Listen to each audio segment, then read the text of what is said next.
We are meeting today after a long period of hibernation.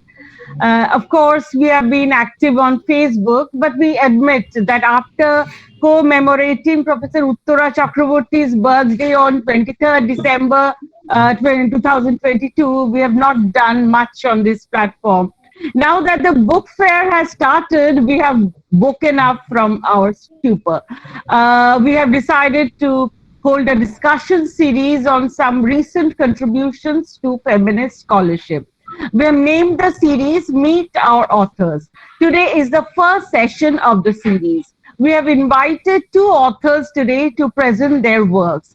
Dr. Basabi Chakraborty, author of Ritu Oboshan, Meder Onubhoti o Obhiggota, and Dr. Aparna Singh, author of Periodic Tales. Now, Basabi's book, published by Karigor, will hit the stands within a few days and will hopefully be available in the last stretch of the book fair. Aparna Singh's book, published by Virasat last November, is available in stall number 250 of the Kolkata Book Fair. The book is also available online.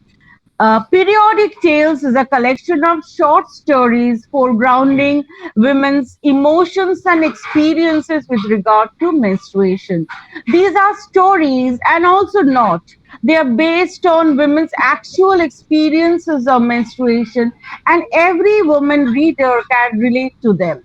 The author has presented us glimpses of the everyday lives of women, their daily struggles to cope with menstruation, and also the patriarchal regime governing the menstruating woman's body. The author brings within her purview women situated in diverse socio-economic contexts and varied occupations, each with her own distinct and unique life trajectory. Yet they share certain feelings and experiences in common and are all pitted against a repressive patriarchal regime. Basubedi's book Ritu Oboshan focuses on the cessation of menstruation and the agonies and ecstasies it entails. 11 women, including myself, have narrated their experiences of menopause, highlighting the impact of this phenomenon on their physical and mental health and their overall well-being.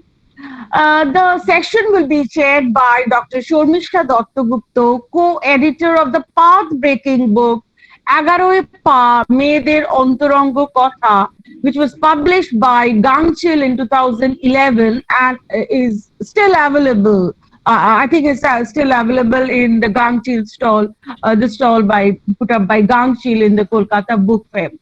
Now let me introduce our distinguished guests today. Dr. Basabi Chakraborty is Senior Faculty, Department of Sociology, Rabindra Bharati University.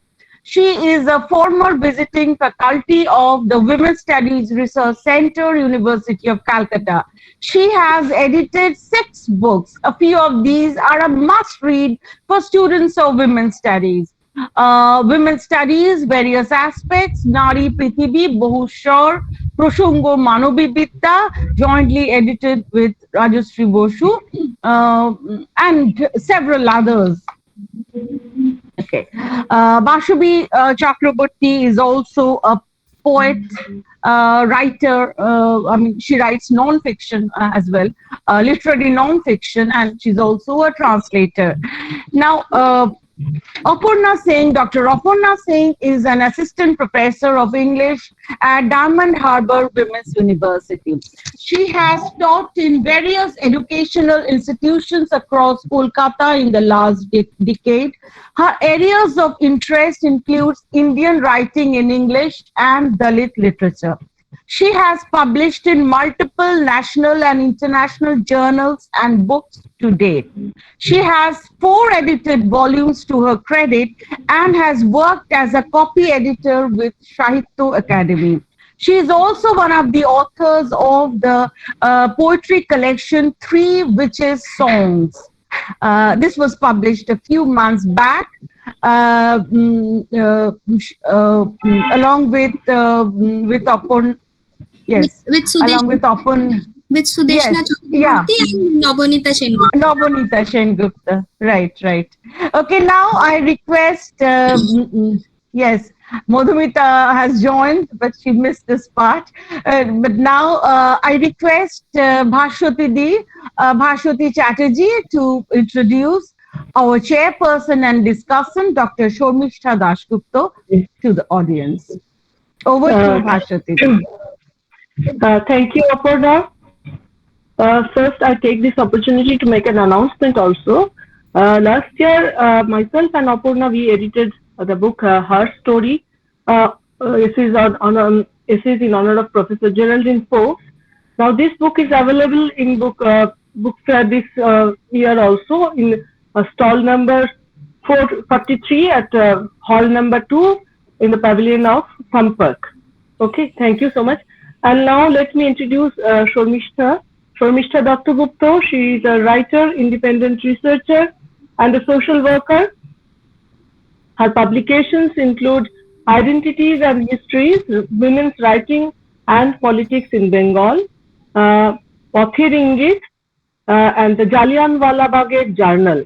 And as already mentioned by Aparna, she, along with Ahona Bishwas, she co-edited Agaro Pa, Meyeder Antoranga Pa. Ahona Bishwas, yeah. So now, Sarmistha, it's up to you.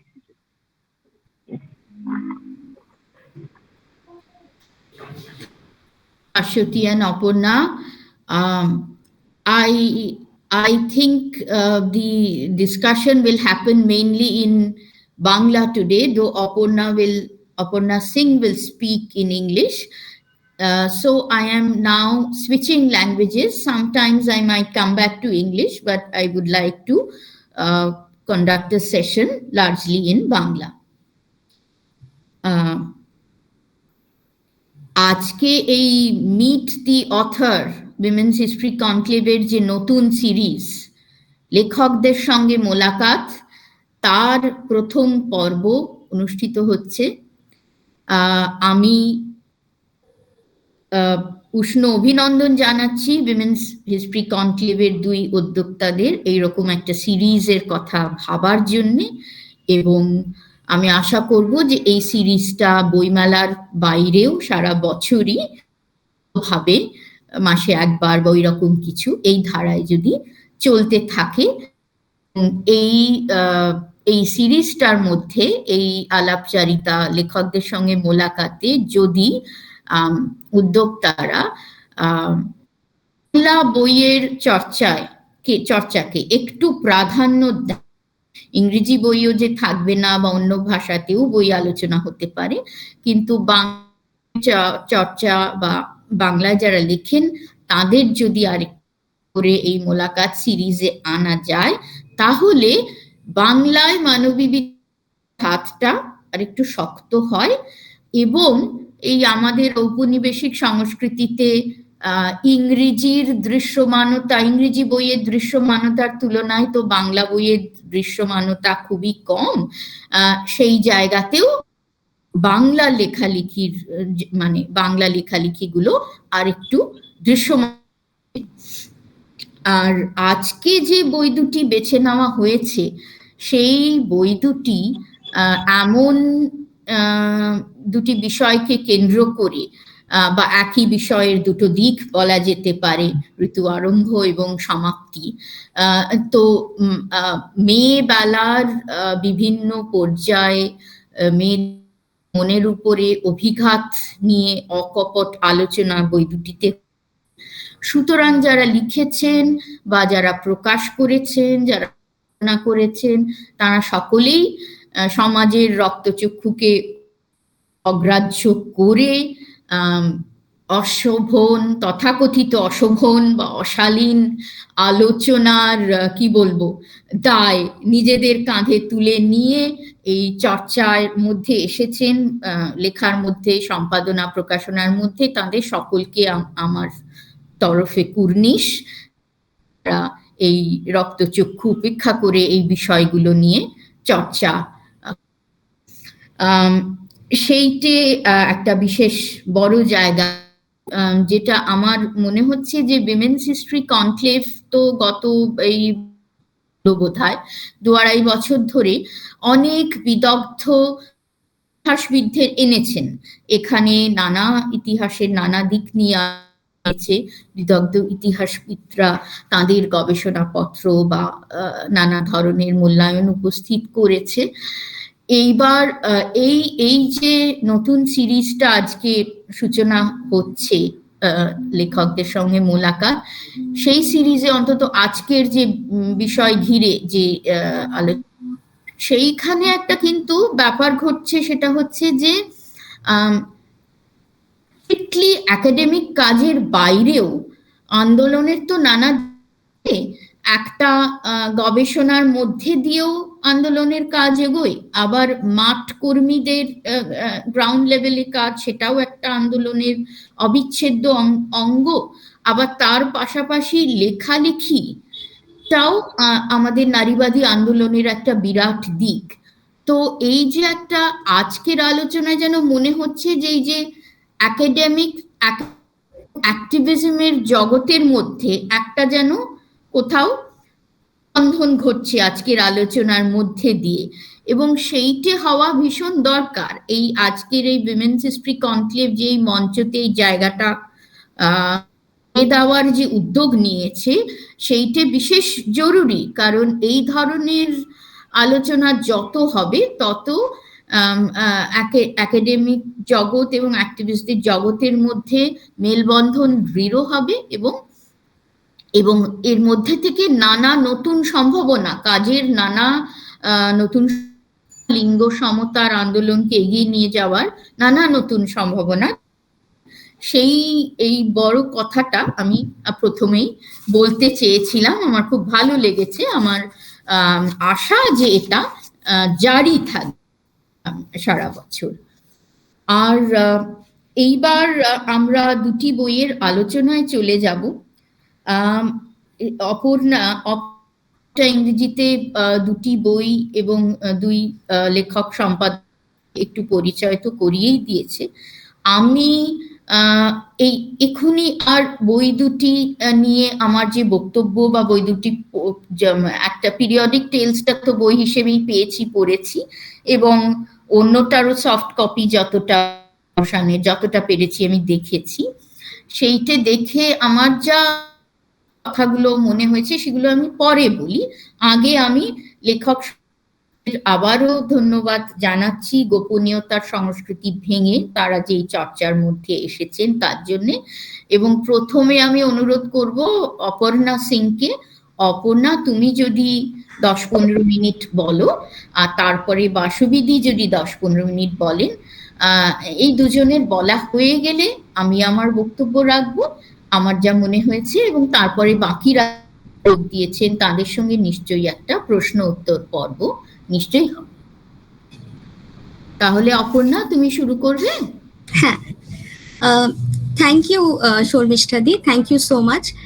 আর আপনি যে ওই লিঙ্কটা বলেছেন না, ওই আপনার academia আর আপনার অ্যাক্টিভিজমের যে লিঙ্কটা, সেটা যে কতটা জরুরি, মানে সেটা সত্যি যে আপনি এই জিনিসটা যে ইন্ট্রোডাকশনে বলে দিয়েছেন। I think it is very important that we realize that we cannot absolutely think of them, these two aspects as two different compartments. They rather should overlap and interact with each other. Yes.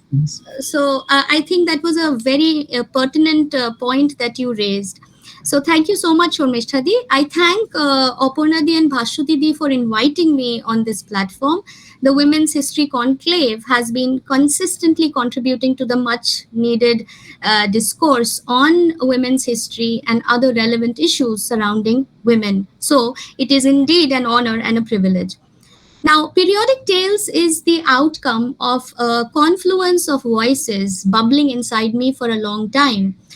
At times, I was a direct recipient of these stories, and at times an indirect one. Not to mention, of course, my own voice shaped by my own experiences.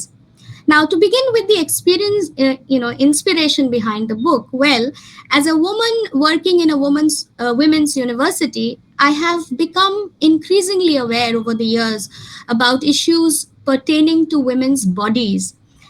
The fact that menstruation is as natural as breathing or any other physiological function that the body performs made me wonder about the silences that have continued to exist around it even in the 21st century. My training in English literature compels me to refer to Shakespeare, a highly revered playwright of the 16th and early 17th century. A celebrated author like Shakespeare is considered universal for the way he depicts emotions that cut across time and space with unparalleled, elan. I was particularly struck by his comparison of a ship caught in a storm in his well known play, The Tempest. The ship, precariously caught in tumultuous waters, is compared to a leaking, unstanched wench, a menstruating woman which needs repair. Hence, the woman shows signs of abnormalities or defects because she menstruates. So the ship, which is it's being tossed around in the storm, is being compared to a menstruating woman, and that means the ship is leaking, the ship is needs repair, it's in a damaged condition. Now if we fast forward to 1931, we see Virginia Woolf recalling two crises of her professional life. Fighting off the scepter of Victorian respectability, she ironically named the angel in the house, and struggling to find the courage to tell the truth about my own experiences as a body. Now, in the first battle, wherein she is fighting off the Victorian respectability, the idea of Victorian respectability, she thought she had won.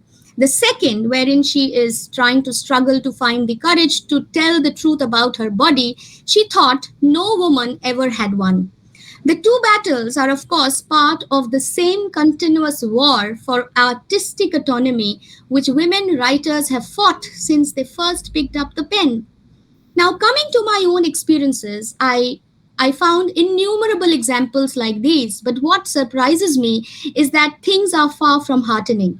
There is so much more to discuss and disseminate about menstrual health, to destigmatize conversations around menstrual equity, hygiene, health, period poverty. However, I still think that if I had thought more than what I actually did while, conceptualizing the book, the ifs and buts would have prevailed. But then, driven as I was by these stories that kept prodding me from time to time, I merely became a medium of putting them on paper. Now, my experience of publishing this book has been quite encouraging. The inhibitions and apprehensions about finding the right platform, in fact, the fear of not finding any, might have taken precedence. Thankfully, I did not let these doubts dominate. Quite unexpectedly, I found a very supportive publication team at Virasat Art Publication, right from the editor, Dr. Amit Shankar Shaha, to Mr. Partho Roy and Gyan Pratap Singh. So all men, but they were quite supportive and encouraging. Now, if you ask why I have used the genre of fiction, well, I mean, fiction comes to me more naturally than the other generic forms, documentations or memoirs. I can, if I may, attribute to it to my being a student and a teacher of literature, an avid reader of fiction, and also probably my belief in the powers of imagination. At times, fiction gave me the liberty to merge stories in ways that I could not have done otherwise. The whole idea came to me during the pandemic. It took shape during the pandemic. Hence, you see, the restrictions were there. So I realized that field work was probably not something that I could do. Hence, fiction seemed a good enough medium. Moreover, as a woman and having interacted with so many on a daily basis, I realized that there was hardly a dearth of material, stemming as it was from the collective unconscious of women I had met across caste, class, and age. I could simply begin by digging into a treasure of experiences I was carrying in my head, my memory that was already overbrimming with narratives I had gathered. Now, while researching, I came across facts that were shocking, to say the least, disturbing, and thought-provoking. Now, in India, millions of menstruators drop out of school and miss out on opportunities in the workforce because of period stigma and a lack of access to menstrual hygiene and resources. Many also face restrictions in participating in family life and in practicing their faith during their period. These taboos that stem from the idea that menstrual blood is somehow immoral or impure are unscientific, misogynistic, and absurd. Pickles will not spoil, temples and kitchens will not be contaminated. You can wash your hair, you can play sport or exercise if you wish, you can eat whatever and wherever you choose, and you can meet whomever you like. Why you do or don't do, what you do or don't do while on your period should be a matter of personal choice, not a predetermined and oppressive social script. If you feel like taking a day off, that is fine. If you don't feel like exercising, that's fine. If you're not into temple visits, in any case, that's fine. But we deserve to be able to make these choices based on how we feel on any given day, rather than have them made for us by the unscientific and misogynistic restrictions we are pressurized to adhere to simply because we are menstruating. Now, this reminds me of the Sabarimala temple case, where women in their menstruating years between the ages of 10 to 50 were customarily prohibited from entering the temple. In an article titled Feminist Lawyers to Break Stereotypes and Challenge Power Structure that appeared in the leaflet, senior advocate Indra Jaisingh recalled how during the hearing of the case, the respondent, I quote, the respondent couldn't even bring themselves to say the word menstruation, referring to it as that thing that happens to women. I refer this from a review of my book, The Periodic Tales, by lawyer Shuma Talukdar. She continues thus: this prohibition on women's entry into the temple was challenged in the Kerala High Court. The High Court held that the exclusion of women from entering the temple during the menstruation was justified, as it was a long-standing custom of community. The court further said that the practice did not violate women devotees' rights to equality and freedom of worship, and that it is constitutional. Challenging the judgment of the Kerala High Court, a public interest litigation was filed in the Supreme Court in 2006.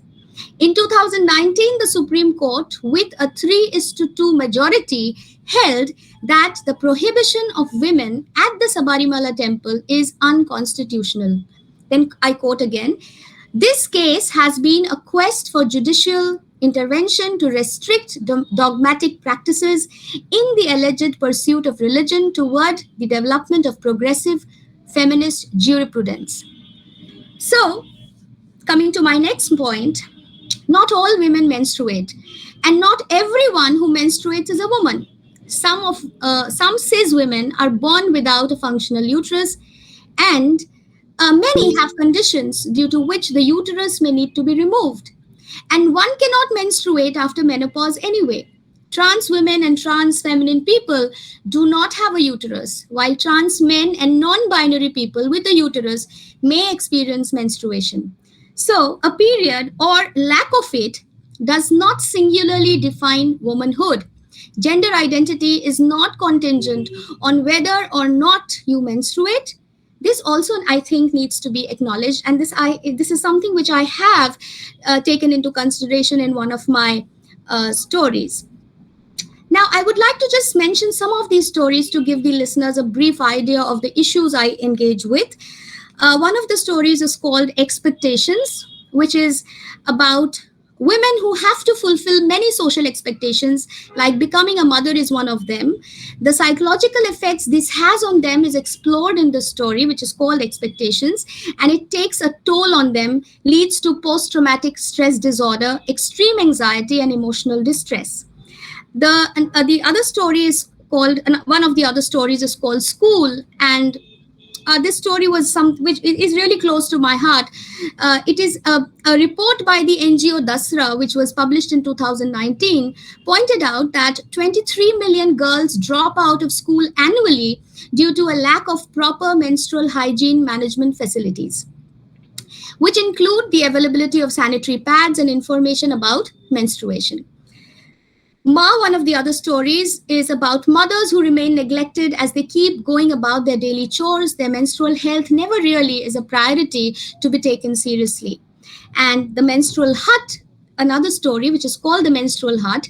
Each year, at least one woman or girl, often more, dies in these huts from exposure to the cold, smoke inhalation, or attacks by animals.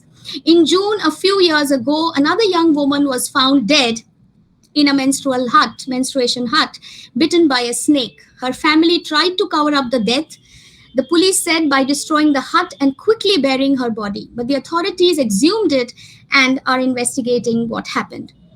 Now, another story of mine is called Frying Pan to the Fire, which is about the unimaginably humiliating and oppressive experiences of women prisoners while they are on their periods. Now, I would just like to read out an excerpt from another story, which is called Death Wish, where a father has to take care of his motherless, mentally challenged daughter, which is heart-wrenching. When we talk of menstruation, the focus is usually on the women's pains and sufferings and not its impact on the people around. But this story focuses on this. The pain and suffering of menstruating women can deeply affect a man as well, especially in this story of which is called Death Wish, where it's the father who is the caregiver. So, Shurmishta, should I just quickly go through this? Do I have? I think we've run out of time. You wanted to read an excerpt from one of the stories? Just Maybe- Death Wish?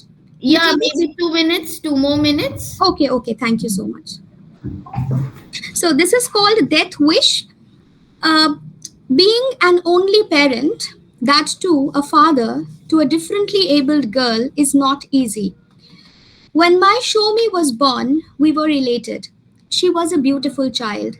Her mother would just not let her go out of sight. As she grew, we noticed she was different. Then she was diagnosed with intellectual disability. My wife passed away when Shomi was just a toddler. I don't remember exactly how old she was. I recall that Shomi did not speak for a month after her mother's death.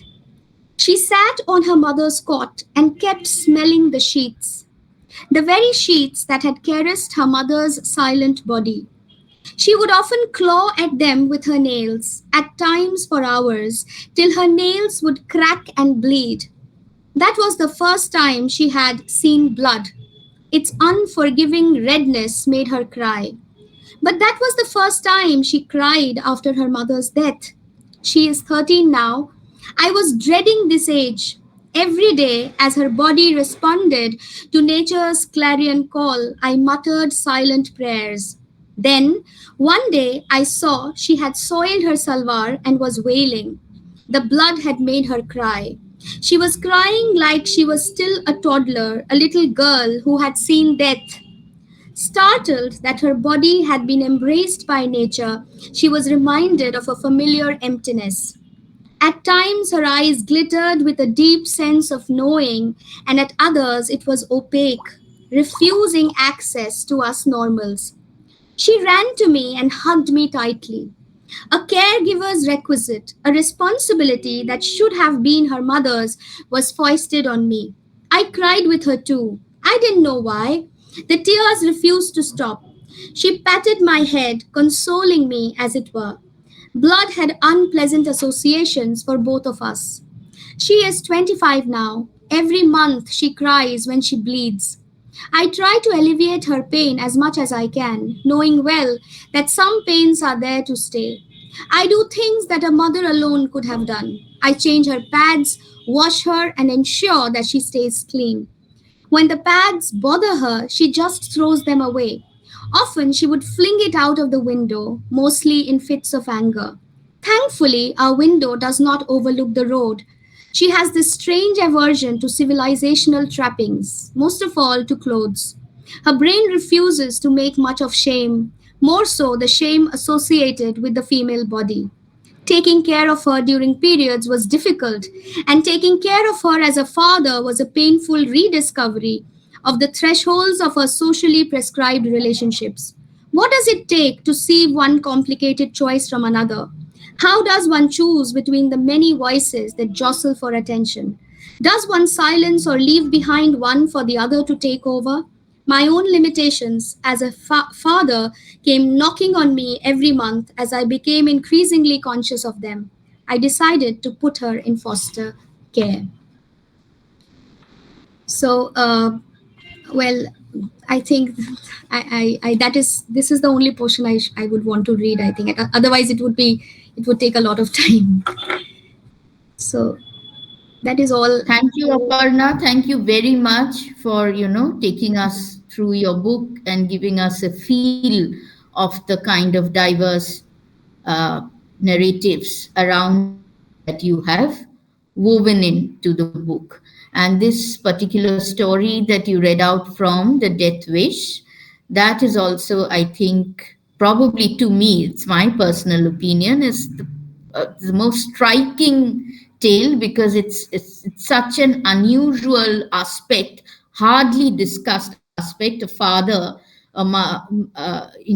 parenting a child who's lost her mother and who is suffering from some psychosocial disability. That's it's something we hardly get to talk about, know, or hear. It's totally undiscussed, so it really touched me, moved me deeply when I read the story. Thank you very much.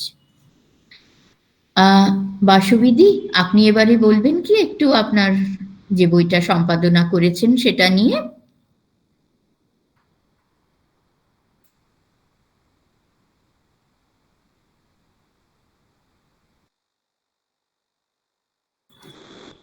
শোনা যাচ্ছে না।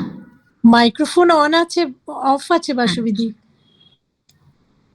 আচ্ছা, সবাইকে শুভ সন্ধ্যা জানাই এবং ধন্যবাদ জানাই অপর্ণা এবং ভাস্বতীকে, যারা দীর্ঘদিন ধরে, বিশেষ করে যখন আমরা লকডাউনে সময় এবং করোনা অতিমারির সময় গৃহবন্দী ছিলাম এবং আমরা কারোর সঙ্গেই দেখা করতে পারছিলাম না বা মতামত প্রকাশের কোনো অবকাশ পাচ্ছিলাম না বা পরিসর পাচ্ছিলাম না, সেই সময় এই ডিজিটাল প্ল্যাটফর্মে কিন্তু আমাদের কাছে এমন একটা সুযোগ এনে দিয়েছিল যেখানে আমরা বলতেও পারতাম এবং অনেক বিষয়ে, মানে নারী সংক্রান্ত অনেক বিষয়ের উপরে অনেক বিদুষী আলোকপাত করেছেন।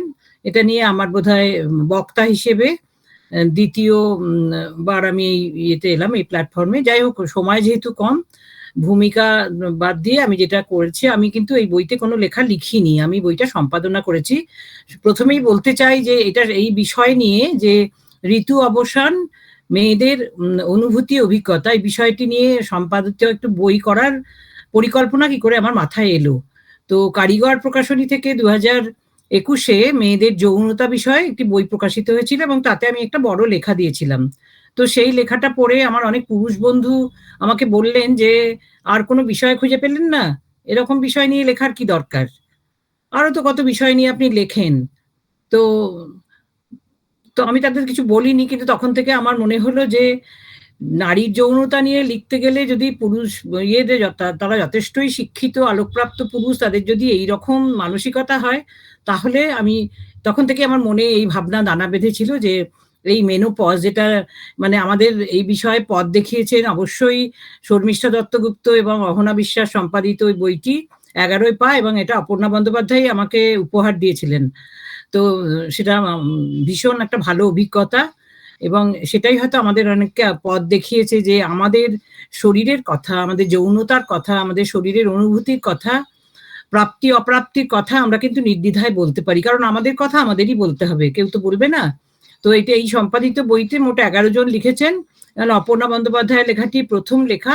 এছাড়াও যারা লিখেছেন তাদের মধ্যে রয়েছেন কিঙ্কি চট্টোপাধ্যায়, তিনি অর্থনীতিবিদ, এবং কৃষ্ণা রায়, তিনি হচ্ছেন একজন শারীরবিজ্ঞানের একজন অধ্যাপক, তিনি বেথুন কলেজের প্রাক্তন অধ্যক্ষ। গার্গী রায়চৌধুরী হচ্ছেন জনস্বাস্থ্য বিশেষজ্ঞ।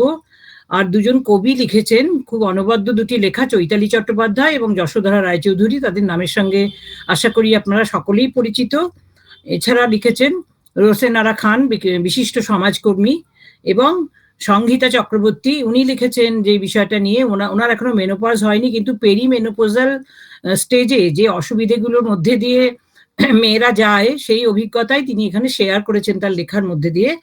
আর অধ্যাপিকা সুমিতা মুখোপাধ্যায় মেনোপজ মেয়ে যাপনের এক নতুন অভিজ্ঞতা এই লেখার মধ্যে দিয়ে তার যে ফিলিংস বা তার যে নানান ধরনের মানসিক এবং শারীরিক পরিবর্তনের জন্য যে ধরনের তার ফিলিংস হচ্ছে সেগুলো তিনি এখানে শেয়ার করেছেন। আরেকটি খুব গুরুত্বপূর্ণ লেখা হচ্ছে নীলাঞ্জনা বাগজি, বিশিষ্ট মনোবিদ, তার লেখার শিরোনাম হচ্ছে ঋতুবন্ধে নারী মন। কারণ আমরা জানি যে এটা শুধু একটা মেয়েদের শারীর চক্রের একটা পরিবর্তন, যে শরীরে পরিবর্তন আনে, কারণ সেই সময় আর হরমোন তৈরি হয় না, ফলে তার যে ইম্প্যাক্ট শরীরের উপর নানানভাবে যেমন পড়ে, কিন্তু যে ব্যাপারটা আমরা নিয়ে একেবারেই ভাবি না সেটা হচ্ছে মন। এই সময়ে মন কিভাবে অবসন্ন হয় নিজের অভিজ্ঞতা দিয়েই দেখেছি, এবং তার ফলে দাম্পত্য জীবনেও নানান রকম প্রবলেম হয়। এবং যেটা আমি এখানে বলার, যে আমার প্রথম পছন্দের এই তালিকার মধ্যে যারা ছিলেন 15 জন লেখিকা, এই 4 জন কিন্তু আমাকে লেখা দেননি। প্রথমে তারা প্রমিস করেছিলেন দেবেন, তারপরে যখন আমি আমার যে নির্দিষ্ট তারিখ অতিক্রান্ত হওয়ার পর আমি যখন তাদের ফোন করলাম, তারা আর লেখা দিতে খুব বিরক্তি প্রকাশ করলেন, কারণ বললেন যে এইসব বিষয় নিয়ে লিখে কি হবে। এবং একজন গাইনোকোলজিস্টকেও বলেছিলাম, তিনিও বলেছিলেন লেখা দেবেন, কিন্তু তারপরে বললেন সময়ের অভাবে তিনি দেবেন না। এবং আমার একজন বাল্য বন্ধু পুরুষ, তাকে বলেছিলাম যে সবসময় আমরা মেয়েদের বিষয় নিয়ে যে বইগুলো যেখানে লিখি বা সম্পাদনা করি, তাতে খুব কম দেখা যায় পুরুষ লেখক থাকেন। আমি এতগুলো বই সম্পাদনা করেছি, হাতে গোনা আর কি লিখেছেন। তাদের কাছে আমি খুবই থ্যাঙ্কফুল যে তারা লেখা দিয়েছেন। কিন্তু এই আমার বাল্যবন্ধুকে বলতে সে বললো যে ওরে বাবা, এইসব বিষয় নিয়ে আমাদের লেখা, তো মানে তোরা এসব নিয়ে লিখিস ঠিক আছে, কিন্তু আমি কি করে লিখবো। তো মানে আমি ভেবেছিলাম তার দাম্পত্য জীবনে কি ধরনের মানে সমস্যার সম্মুখীন হয়েছে মেনোপজের পরে, তার স্ত্রীর মেনোপজ হয়ে যাওয়ার পর সে সেটা দিতে অস্বীকার করে আর কি। যাই হোক, এই যে 11টি লেখা আমি যে এখানে করেছি, এটা আমি কোনো থিম হিসেবে সাজাইনি বইটার মধ্যে। বইটা যখন বইটা 7-8 তারিখে বেরিয়ে যাবে কারিগর থেকে, স্টল নাম্বার হচ্ছে 348, কেউ যদি সংগ্রহ করতে চান তো করতে পারেন। তো আমি কোনো থিম হিসেবে সাজাইনি, আমি এখানে তাদের অ্যালফাবেটিক্যালি বিষয়গুলোকে সাজিয়েছি এটা। এবং প্রথমে বলি যে সমাজবিজ্ঞানী কুমকুম সরকার, তিনি ওই মেনোপজাল স্টেজে রয়েছেন যেরকম মহিলাদের, কিছু সাক্ষাৎকার গ্রহণ করে তাদের অভিজ্ঞতার কথা তার লেখার মধ্যে তুলে ধরেছেন। আর কিঙ্কি চট্টোপাধ্যায় যেহেতু অর্থনীতিবিদ, সুতরাং তার লেখাটা কিন্তু একটু আলাদা করে উল্লেখ করার মতো, কারণ তিনি সেখানে দেখেছেন যে মহিলা শ্রম, উৎপাদনশীলতা এবং রজনীবৃত্তি এই বিষয়টা কিভাবে জড়িত। কারণ আমাদের মনে থাকতে পারে যে 2022 সালে মহারাষ্ট্রের যারা আনঅর্গানাইজ সেক্টরের কিছু মহিলা, যাদের তখন মেনস্ট্রুয়েশনের সময় তারা যখন শারীরিক অসুস্থতার জন্য তারা কাজে যোগ দিতে পারতেন না, তাদের মাইনে কাটা হতো, কারণ তারা ডেইলি ওয়েজ লেবার। সুতরাং তখন তারা মনস্থির করেছিলেন যে এই যে ইউটেরাস বা জরায়ু, এটাই তো হচ্ছে আমাদের যত রকমের অসুবিধে সৃষ্টি করে শরীরে। সুতরাং তারা এই সিদ্ধান্ত নিয়েছিলেন, সেটা আমি সংবাদপত্রেই পড়েছি, যে তারা অপারেশনের মধ্যে যাবেন এবং ইউটেরাস বাদ দিয়ে দেবেন। তো এই যে মেয়েদের যেটা শরীরের একটা অনিবার্য প্রক্রিয়া, এবং যেটা না থাকলে কিন্তু আজকে আমাদের যে যে উৎপাদনশীলতার ব্যাপার বলছে, মানে রিপ্রোডাকশন যেটা বলি, প্রজনন, সেটাই কিন্তু থমকে যেত। সুতরাং সেটাকে নিয়েই কিন্তু অনেক নারীও মনে করেন যেটা শরীরের ঝামেলা। এবং যেটা অপর্ণা সিং তার নানান লেখার এর মধ্যে দিয়ে বললেন যে এই সময় একটা নারী শরীরকে ভাবা হয় অসুচি, মন্দিরে প্রবেশ করা যায় না, বাড়ির মধ্যে যদি ঠাকুর ঘর থাকে সেখানেও ঢুকতে দেওয়া হয় না, কোনো রকম শুভ কাজেই তাদের অসুচি বলে মনে করা হয়। এবং আমি যে পরিবারে বড় হয়েছি সেখানে এই ধরনের প্রতি পদে বাধা দেখেছি। এবং যখন 4 দিন বা 5 দিন পরে মনে হতো যেন একটা নতুন জীবনে আমি প্রবেশ করছি। মাথায় শ্যাম্পু করতে হতো, জামা কাপড় কাচতে হতো, যে বিছানায় শুতাম তার চাদর, বালিশের ওয়ার সমস্ত কাচতে হতো। তো এরকম অভিজ্ঞতার মধ্যে দিয়ে গেছি, কারণ ঠাকুমা ছিলেন বাড়ির কর্ত্রী, এবং সেখানে মায়ের কোনো বলার মতো কোনো ভূমিকা ছিল না, ঠাকুমার নির্দেশে এগুলো পালন করতে হতো। এবং তিনিও ছিলেন বাল্যবিধবা, সুতরাং কঠোর নিয়মানুবর্তিতার মধ্যে দিয়ে তার জীবনের অনেক বছর অতিবাহিত হয়েছিল। সুতরাং সেগুলোই তিনি সারা জীবন মেনেছিলেন এবং আমাদের উপরে সেগুলো আরোপ করেছিলেন।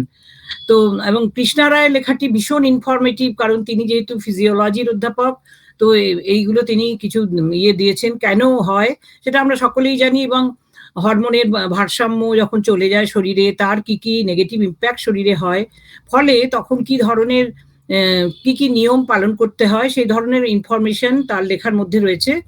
আর চৈতালি চট্টোপাধ্যায় একজন কবি, সুতরাং তিনি খুব সুন্দরভাবে দেখিয়েছেন যে দাম্পত্য জীবনে মেনোপজ কি ধরনের সমস্যা নিয়ে আসে তার একজন বান্ধবীর জীবনের কথা উল্লেখ করে, এবং সেই বান্ধবী যখন গাইছে যেদিন সকল মুকুল গেল ঝরে, খুব একটা সিগনিফিক্যান্ট একটা ইয়ে মনে হয়েছে যে এই ব্যাপারটা যে তার কথার মধ্যে দিয়ে তার লেখার বারবার ঘুরে ঘুরে এসছে, সেটা আমার খুব ভালো লেগেছে। যার যাবার বেলায় পিছু থেকে ডাক দিয়ে যশোধরা রায়চৌধুরী খুব মজার ছলে তার নিজের জীবনের অভিজ্ঞতা এবং পারিপার্শ্বের যে মেয়েদের দেখেছেন তাদের কথাও কিন্তু এই বইতে উল্লেখ করেছেন।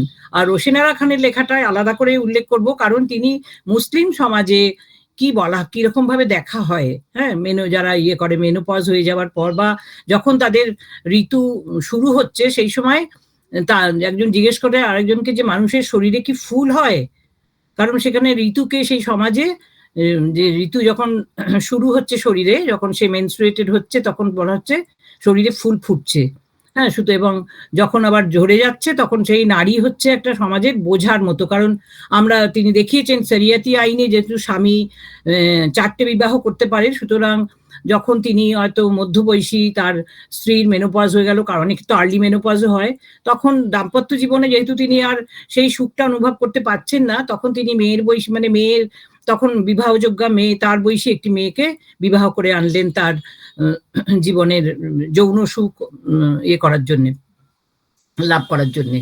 তো এই বিষয়গুলো কিন্তু রোশেনারা খানের লেখার মধ্যে খুব চমৎকারভাবে উঠে এসেছে। আর আগেই বললাম সঙ্গীতা চক্রবর্তী প্রিমেনোপজাল এর মধ্যে দিয়ে অভিজ্ঞতার কথা সেখানে তুলে ধরেছেন। আর মেনোপজ মেয়ে যাপনের এক নতুন অভিজ্ঞতা, সেখানে সুমিতার লেখা, সুমিতা মুখোপাধ্যায় এবং অপর্ণার লেখাটা খুব অন্য ধরনের, কারণ তারা মনে করেছেন যে ঋতুবন্ধ বা মেনোপজ এটা নিয়ে এত ভাবার কিছু নেই, কারণ জীবনটাকে যখন আমরা আমাদের জীবনে এই পর্যায়ে যখন ঋতু শুরু হয় এবং একটা দীর্ঘ সময় ধরে আমাদের শরীর মনের সঙ্গী হয়ে থাকে, সেটা যখন চলে যায় কাউকে কাউকে হয়তো ব্যথিত করে, কোনো একটা অভাব বোধ করে কেউ, কিন্তু সেটা নিয়ে এত ভাবিতে হওয়ার কিছু নেই। আর সেটা মানেই যে যৌন জীবনেরও পরিসমাপ্তি এবং আমি যে ফুরিয়ে গেলাম, আমার আর কিছু নেই, হ্যাঁ, এই যে আমি একটা সংসারের বোঝা, এইরকম ভাবারও কোনো কারণ নেই, কারণ এখান থেকে জীবনের দ্বিতীয় ইনিংস শুরু হতে পারে, আমি আমার জীবনটাকে নতুনভাবে উপভোগ করতে পারি, হ্যাঁ। সুতরাং বরং যখন আমাদের মেনস্ট্রুয়েশন চলে তখন কোথাও যাওয়ার সময় আমরা দেখেছি বিভিন্ন সেমিনারে যাচ্ছি, নানান জায়গায় যাচ্ছি, হঠাৎ ডেট ঠিক থাকে না মেয়েদের, হঠাৎ এটা শুরু হয়ে যায়, তখন আমরা ভীষণভাবে বিপর্যয়ের মুখে পড়ি, আমরা নিজেরাও দেখেছি। তো সেই নিয়ে খুব চমৎকারভাবে অপর্ণার এবং ঋতুবন্ধ এবং সুমিতার লেখা যে মেয়ে যাপনের এক নতুন অভিজ্ঞতা তিনি দেখিয়েছেন, যে তিনি কখনোই মনে করছেন যা এটা চলে গেল জীবন থেকে বলে, এটা তো খুব স্বাভাবিক একটা শরীর চক্রের একটা নিয়ম যে একটা সময় সেটা শুরু হয়, একটা সময় শেষ হয়ে যায়, সবকিছুরই তো একটা এক্সপায়ারি ডেট থাকে, এবং সেটা নিয়ে এত ভাববো কেন, হ্যাঁ, তো এবং নিজেকেই ভাববো কেন যে আমি ফুরিয়ে গেছি, যে সকল মুকুল গেল ঝরে বলে যে আমার জীবনটাও শেষ হয়ে গেল, এরকম ভাবার কোনো যুক্তি নেই। সেই কথাগুলোই তারা সুন্দরভাবে কখনো মজার ছলে, কখনো বা নিজের কিছু বেদনার কথা, যন্ত্রণার কথা বলে সেখানে আমাদের লেখার মধ্যে তুলে এনেছেন এই 11 জন লেখিকা। এবং গার্গী লেখা জনস্বাস্থ্য বিশেষজ্ঞ, বিভিন্ন হাসপাতালে যান, সেখানে দেখেছেন যে বিভিন্ন ডাক্তাররা তারা যদি এমন রুগী আসেন যে যারা মেনোপজাল স্টেজে রয়েছেন সেরকম সম্পর্কে তারা ইন্টারেস্টেড নয়, বরং তরুণী কেউ যদি আসেন কোনো নিয়ে, উপসর্গ নিয়ে, তাদের ব্যাপারে তাদের অনেক বেশি উৎসাহ থাকে। এই বিষয়গুলোকেও তিনি তার লেখার মধ্যে দিয়ে এনেছেন। আর আমি লিখেছি ভূমিকা, যেহেতু আর কুমকুম সরকার যেহেতু সোশিওলজিক্যাল ভিউ পয়েন্ট থেকে তার লেখাটা লিখেছেন বলে, আমিও তো একজন সোশিওলজিস্ট বলে আমি আর নিজে লিখিনি, আর আমি লিখেছি ভূমিকার বদলে নাম দিয়ে আসলে ভূমিকাটা লিখেছি, এবং এই বইটি উৎসর্গ করেছি আমি কমলা ভাসিনকে, কারণ কমলা ভাসিন আমাদের জীবনে এই মানবী চেতনার একজন মূর্ত প্রতীক ছিলেন, এত প্রতিবাদী ছিলেন, এবং নানানভাবে তার বক্তৃতা, তার লেখা গান, তার কবিতা নানাভাবে আমাকে তো বিশেষ করে ভীষণভাবে প্রাণিত করেছে। সেই জন্য এই বইটি আমি উৎসর্গ করেছি কমলা ভাসিনকে। আর নতুন করে কিছু বলার নেই, কারণ বলার মধ্যে দিয়ে তো আর সবটাকে বইটা পড়লে যে অনুভূতি হয়, এবং কিছু ছবি থাকবে বইতে। বইটি প্রচ্ছদ দিয়ে সবাই খুব প্রশংসা করেছেন, যে কারিগর প্রকাশনী যে কর্ণধার দেবাশিস সাউ বইটি প্রচ্ছদ করেছেন, এবং বিশিষ্ট শিল্পী পার্থ দাশগুপ্ত এই বইটির অলংকরণ করেছেন। সেগুলো আমরা যখন বইটা হাতে পাবো সেটা দেখবো আর কি।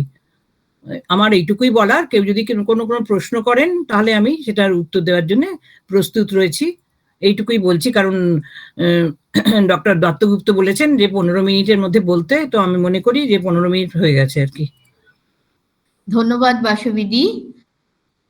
দেখার অপেক্ষায় আছি, বইমেলা শেষে নিশ্চয়ই দেখতে পাবো। ওটার সফট কপি একটু উল্টে দেখার, হাতে নিয়ে অলংকরণ, বইয়ের গন্ধ নিয়ে বইটা দেখার একটা অন্য অনুভূতি। যেটুকু দেখেছি ভালো লেগেছে, বিশেষ করে যে 4-5 জন আত্মকথন ধর্মী লেখা লিখেছেন খুব ভালো লেগেছে। তার মধ্যে আবার 2 জনের আত্মকথন ধর্মী লেখা, চট্টোপাধ্যায় এবং যশোধরা রায়চৌধুরী, তাদের আত্মকথন ধর্মী লেখা মেনোপজ নিয়ে আমাদের যে এখন আলাপ এবং আলাপের যে মেনোপজ সিরিজ বেরিয়েছিল সেখানে বেরিয়েছিল। তো এখানে ওরা আরেকটু পরিবর্ধিত পরিমাণ লিখেছেন। তারপরে গার্গী, অপর্ণা এরাও আত্মকথন ধর্মী লেখা লিখছেন, ভালো লেগেছে খুব। আর গবেষণা ধর্মী তো 7-8টি লেখা আছে বিভিন্ন দৃষ্টিকোণ থেকে, আপনি বললেন অর্থনীতি, মনস্তত্ত্ব, শরীর বিজ্ঞান ইত্যাদি থেকে, কিন্তু অপেক্ষায় রয়েছি, অপেক্ষায় থাকবো। তো যেটা আপনি বললেন যে অপর্ণা নিজে লিখেছে তার গল্পগুলি এবং আপনি সম্পাদনা করেছেন, অতএব জোগাড় করতে হয়েছে। তো আপনি যে বললেন যে 4 জন লেখা দেবে বলেও নানা অজুহাত করেছে, এই রকম বিষয় নিয়ে লেখা জোগাড় করার ক্ষেত্রে আমারও এই 11 পা যখন অহনার সঙ্গে সম্পাদনা করেছিলাম যৌথভাবে, একই অভিজ্ঞতার মধ্যে দিয়ে যেতে হয়েছিল। এবং এটার বইটা 2014 সালে বেরিয়েছিল, কাজী 12-13 সালে আগে যখন এটা নিয়ে লোকেদের কাছে লেখা চেয়েছি, তখন এত লোক ভুরু কুঁচকেছেন এবং মানে তারা আর কিছু বলতে বাকি রাখেনি যে এইরকম একটা বিষয় হঠাৎ আমি কেন ঠিক করলাম যে একটা বই, এবং তাদের লিখতে বলছি, কিরকম স্পর্ধা যে এত কিছু বিষয় ছেড়ে তারা এটা লিখবে। তো সেইটা তো সবসময়ই থাকে। এবং আরেকটা আমি এখানে শেয়ার করতে চাই, এরও ধরুন আজ থেকে 24-25 বছর আগে 93 সালে একটা বই, সেটা কিন্তু মেনোপজ বা মেনস্ট্রুয়েশন রিলেটেডই নয়, একটা বই যৌথভাবে আমি সম্পাদনা করেছিলাম। সেটা হচ্ছে যে 2 বাংলার মেয়েদের ছোট গল্প, ফেমিনিস্ট স্টোরিজ। আমি বইটির নাম বলছি না, প্রকাশকের নামও ইংরেজি অনুবাদে করেছিলাম আমি আর আমার বন্ধু সাথী। তো সেই বইটার জন্য যখন আমরা 13টি গল্প আলটিমেটলি সংকলনভুক্ত রয়েছে, বইটা পাওয়া যায়, কিন্তু যখন বেছেছিলাম তখন মানে যখন আমরা নির্বাচন করছিলাম কোন গল্পগুলো অনুবাদ হবে, তাতে আরো 2টো গল্প আমরা রেখেছি। যাদের গল্প রেখেছিলাম তারা কিন্তু কেউ অপরিচিতা নন, তারা খুব স্বনামধন্য লেখিকা, আমাদের দিদিমাদের বা তারও আগের প্রজন্মের জ্যোতির্ময়ী দেবী এবং নবনীতা দেব সেন। এত প্রখ্যাত সাহিত্যিকদের কিন্তু আমাদের প্রকাশক আমাদের বললেন এই 2টো গল্প বাদ দিন। তো আমরা হতভম্ব হয়ে গিয়েছিলাম, বুঝলাম যে উনি পরিষ্কার করে কিছু বললেন না, কিন্তু ওই কিন্তু ছিল জ্যোতির্ময়ী দেবী এবং নবনীতা দেবসেনের গর্ভপাত, মিসক্যারেজ এবং অ্যাবর্শনের, মানে 2টি মেয়ের গল্প যাদের জীবনে গর্ভপাত এবং মিসক্যারেজ এবং অ্যাবর্শন, সেইটা ছিল গল্পের মধ্যে দিয়ে তাদের যে মানসিক যে উথাল পাথাল উঠে এসেছিল। খুব কম গল্পই এরকম এখনো পর্যন্ত বাংলা সাহিত্যে এই বিষয়গুলোকে নিয়ে এখন তো গত 20 বছরে অনেক লেখা হয়েছে, কিন্তু এটা আমি 24-25 বছর আগে বলেছিলাম। কিন্তু আমাদের প্রকাশকের তীব্র অস্বস্তি ছিল, কারণ দুটো গল্পই এত বেশি শরীর, গর্ভপাত এইরকম বিষয় আসছে, এটা এই সংকলনের নয়। তো আমাদের কিন্তু বাদ দিতে হয়েছিল। তখন আমার বয়সও অনেক অল্প ছিল, 25 বছর। তখনও লেখালেখির জগতে তো জায়গা খানিকটা এখন যেটুকু করতে পেরেছি তখন সেটুকুও ছিল না। কাজেই চাইলেন না, আমরা বাদ দিলাম। নবনীতা দেবসেন এবং জ্যোতির্ময়ী গল্প কি না সেখানে শরীর আছে, সেখানে গর্ভপাত এবং গর্ভপাতের আগে পরে একটি মেয়ের মানসিক উথাল পাথাল এবং স্বামীর সঙ্গে সম্পর্ক, এই সব নিয়ে কথাবার্তা আছে। তো কাজেই কি আর বলবো, আমি জানি না। এখন দেখে ভালো লাগে, কারিগর থেকেই ওই যে বইটা আপনি বললেন 2 বছর না 1.5 বছর আগে বেরিয়েছে, শরীর যৌনতা এই বিষয়, আরো কিছু বই বেরিয়েছে সাম্প্রতিক 3টে বই। তো সেগুলো দেখে খুব ভালো লাগে যে খোলাখুলি এইরকম বিষয়, এইরকম শিরোনাম দিয়ে বই বেরোচ্ছে, প্রকাশকরা দ্বিধা করছেন না, সম্পাদক পাচ্ছেন। ভাবতে আমি একটু ইন্টারাপ্ট করছি। তো আমি একটা ইংরেজিতেও লেখা লিখেছিলাম উইমেন সেক্সুয়ালিটি সাম কোয়েশ্চেনস নিয়ে। তো সেটা আমি আর কলেজের নামও বলছি না, যে একটি কলেজ থেকে বেরিয়েছিল, উইমেন স্টাডি সেন্টার থেকে। তো সেই লেখাটাতে আমি ফেমিনিস্ট আউটলুক থেকে কিভাবে দেখা হয়, সোশিওলজিক্যাল ভিউ পয়েন্ট থেকে কিভাবে দেখা হয় বলে তারপরে আমি আমার কথা বলেছিলাম, আমি কিভাবে যৌনতা ব্যাপারটার সঙ্গে পরিচিত হয়েছি একদম ছোটবেলা থেকে, এই মধ্য বয়স পেরিয়ে। সেটা খুব একদম খোলাখুলি ভাবে লিখেছিলাম। বা আমি বাড়িতে আমার যারা বললাম যে ঠাকুমা রোমা, যাদের কাছে আমি দেখেছি বাল্য বিধবা, তাও সেটা যখন লেখাটা মনোনীত হয়, তারপরে অন্য অধ্যাপিকারা তখন এসে এটার কাছে বলে যে আমার লেখা বাদ দিতে। এটা আমি 2022 বলছি। যে কেন না, প্রথমের দিকটা ঠিক আছে, কিন্তু যেখানে আমি আমার কথা বলেছি তো সেই জায়গাটা বাদ দিলে ভালো হয়, কারণ এত খোলাখুলি ভাবে বলা হয়েছে এটা একটা কলেজ থেকে বেরোবে, এটা ঠিক নয়। কিন্তু এডিটার সেটা বাদ দেননি, আমার সৌভাগ্য। তাহলে এখনো কিন্তু তাহলে আপনি যে কথাটা বলছেন সেটা 90-এর দশকের কথা, আর আমরা 2022-এ কথা বলছি। তাহলে দেখুন এখনো কিন্তু পুরুষ তো এগুলো নিয়ে প্রশ্ন তুলবেই না, পুরুষরা তো চাই না।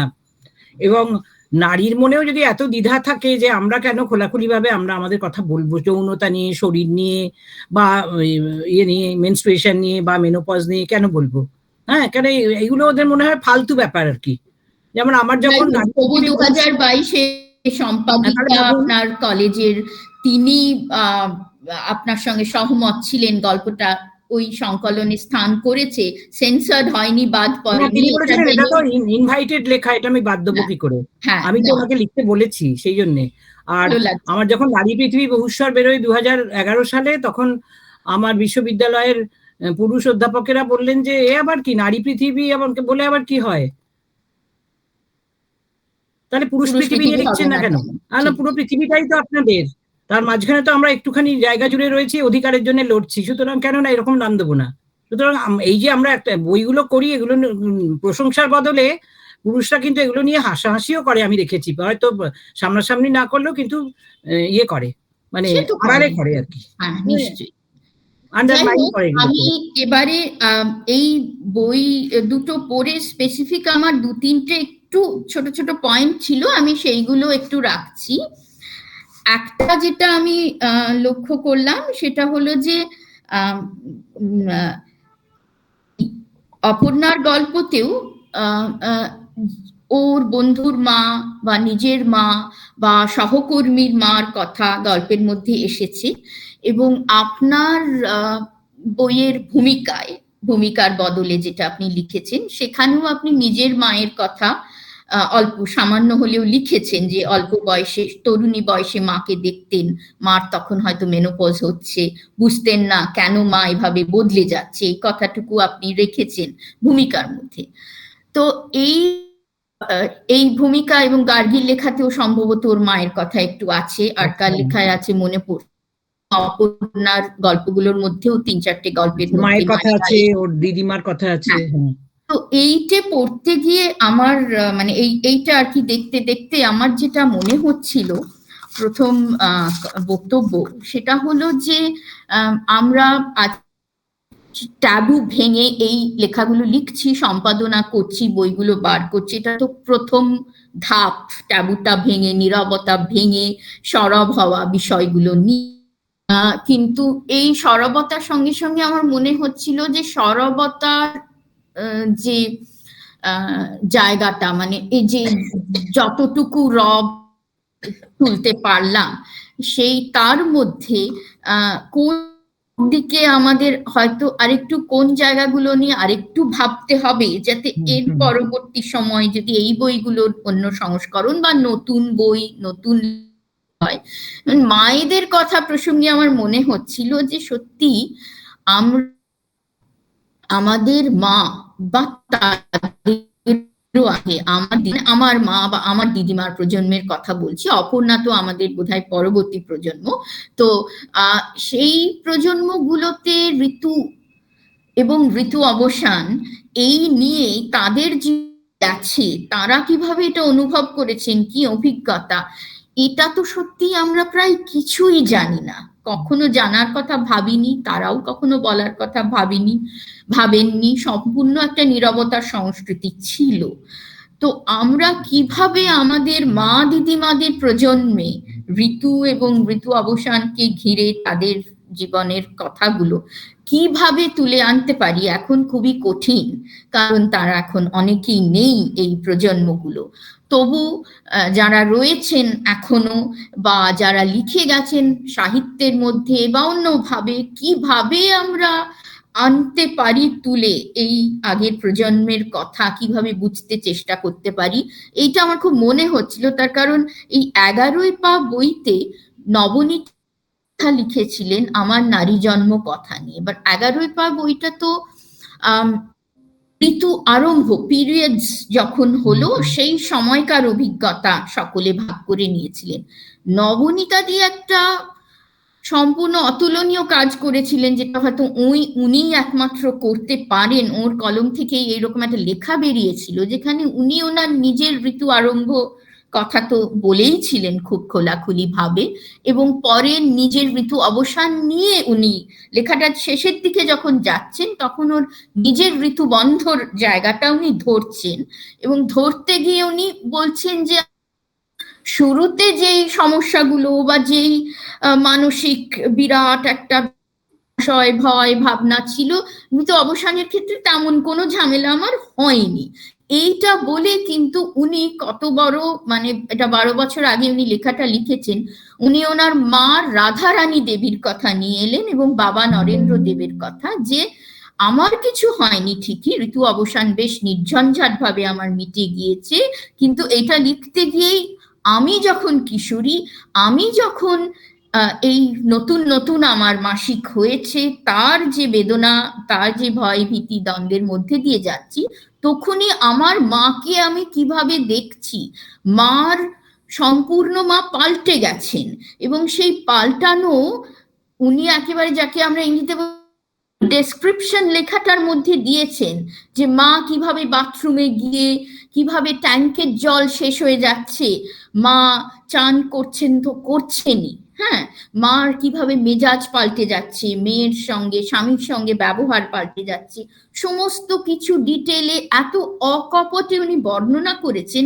এবং সাধারণ, যেখানে উনি বলছেন যে ওর বাবা নরেন্দ্র দেব শেষে যখন উনি দেখছেন মেয়ে আর সামলাতে পারছেন না, তখন নরেন্দ্র দেব ছাদের উপরে নবনীতাকে একদিন ডেকে নিয়ে পুরো খোলাখুলি ভাবে বিষয়টা তখন তাকে বলেন যে তোমার মা কেন এই অবস্থার মধ্যে দিয়ে যাচ্ছে, তোমায় বুঝতে হবে, এবং আমাকে কিভাবে এবং কেন মার হাতটা এই যতদিন না এই পর্যায়টা মা পেরিয়ে যান, হাতটা শক্ত করে ধরে থাকতে হবে, যাতে করে আবার মা ধীরে ধীরে সুস্থতার মধ্যে ফিরে আসেন।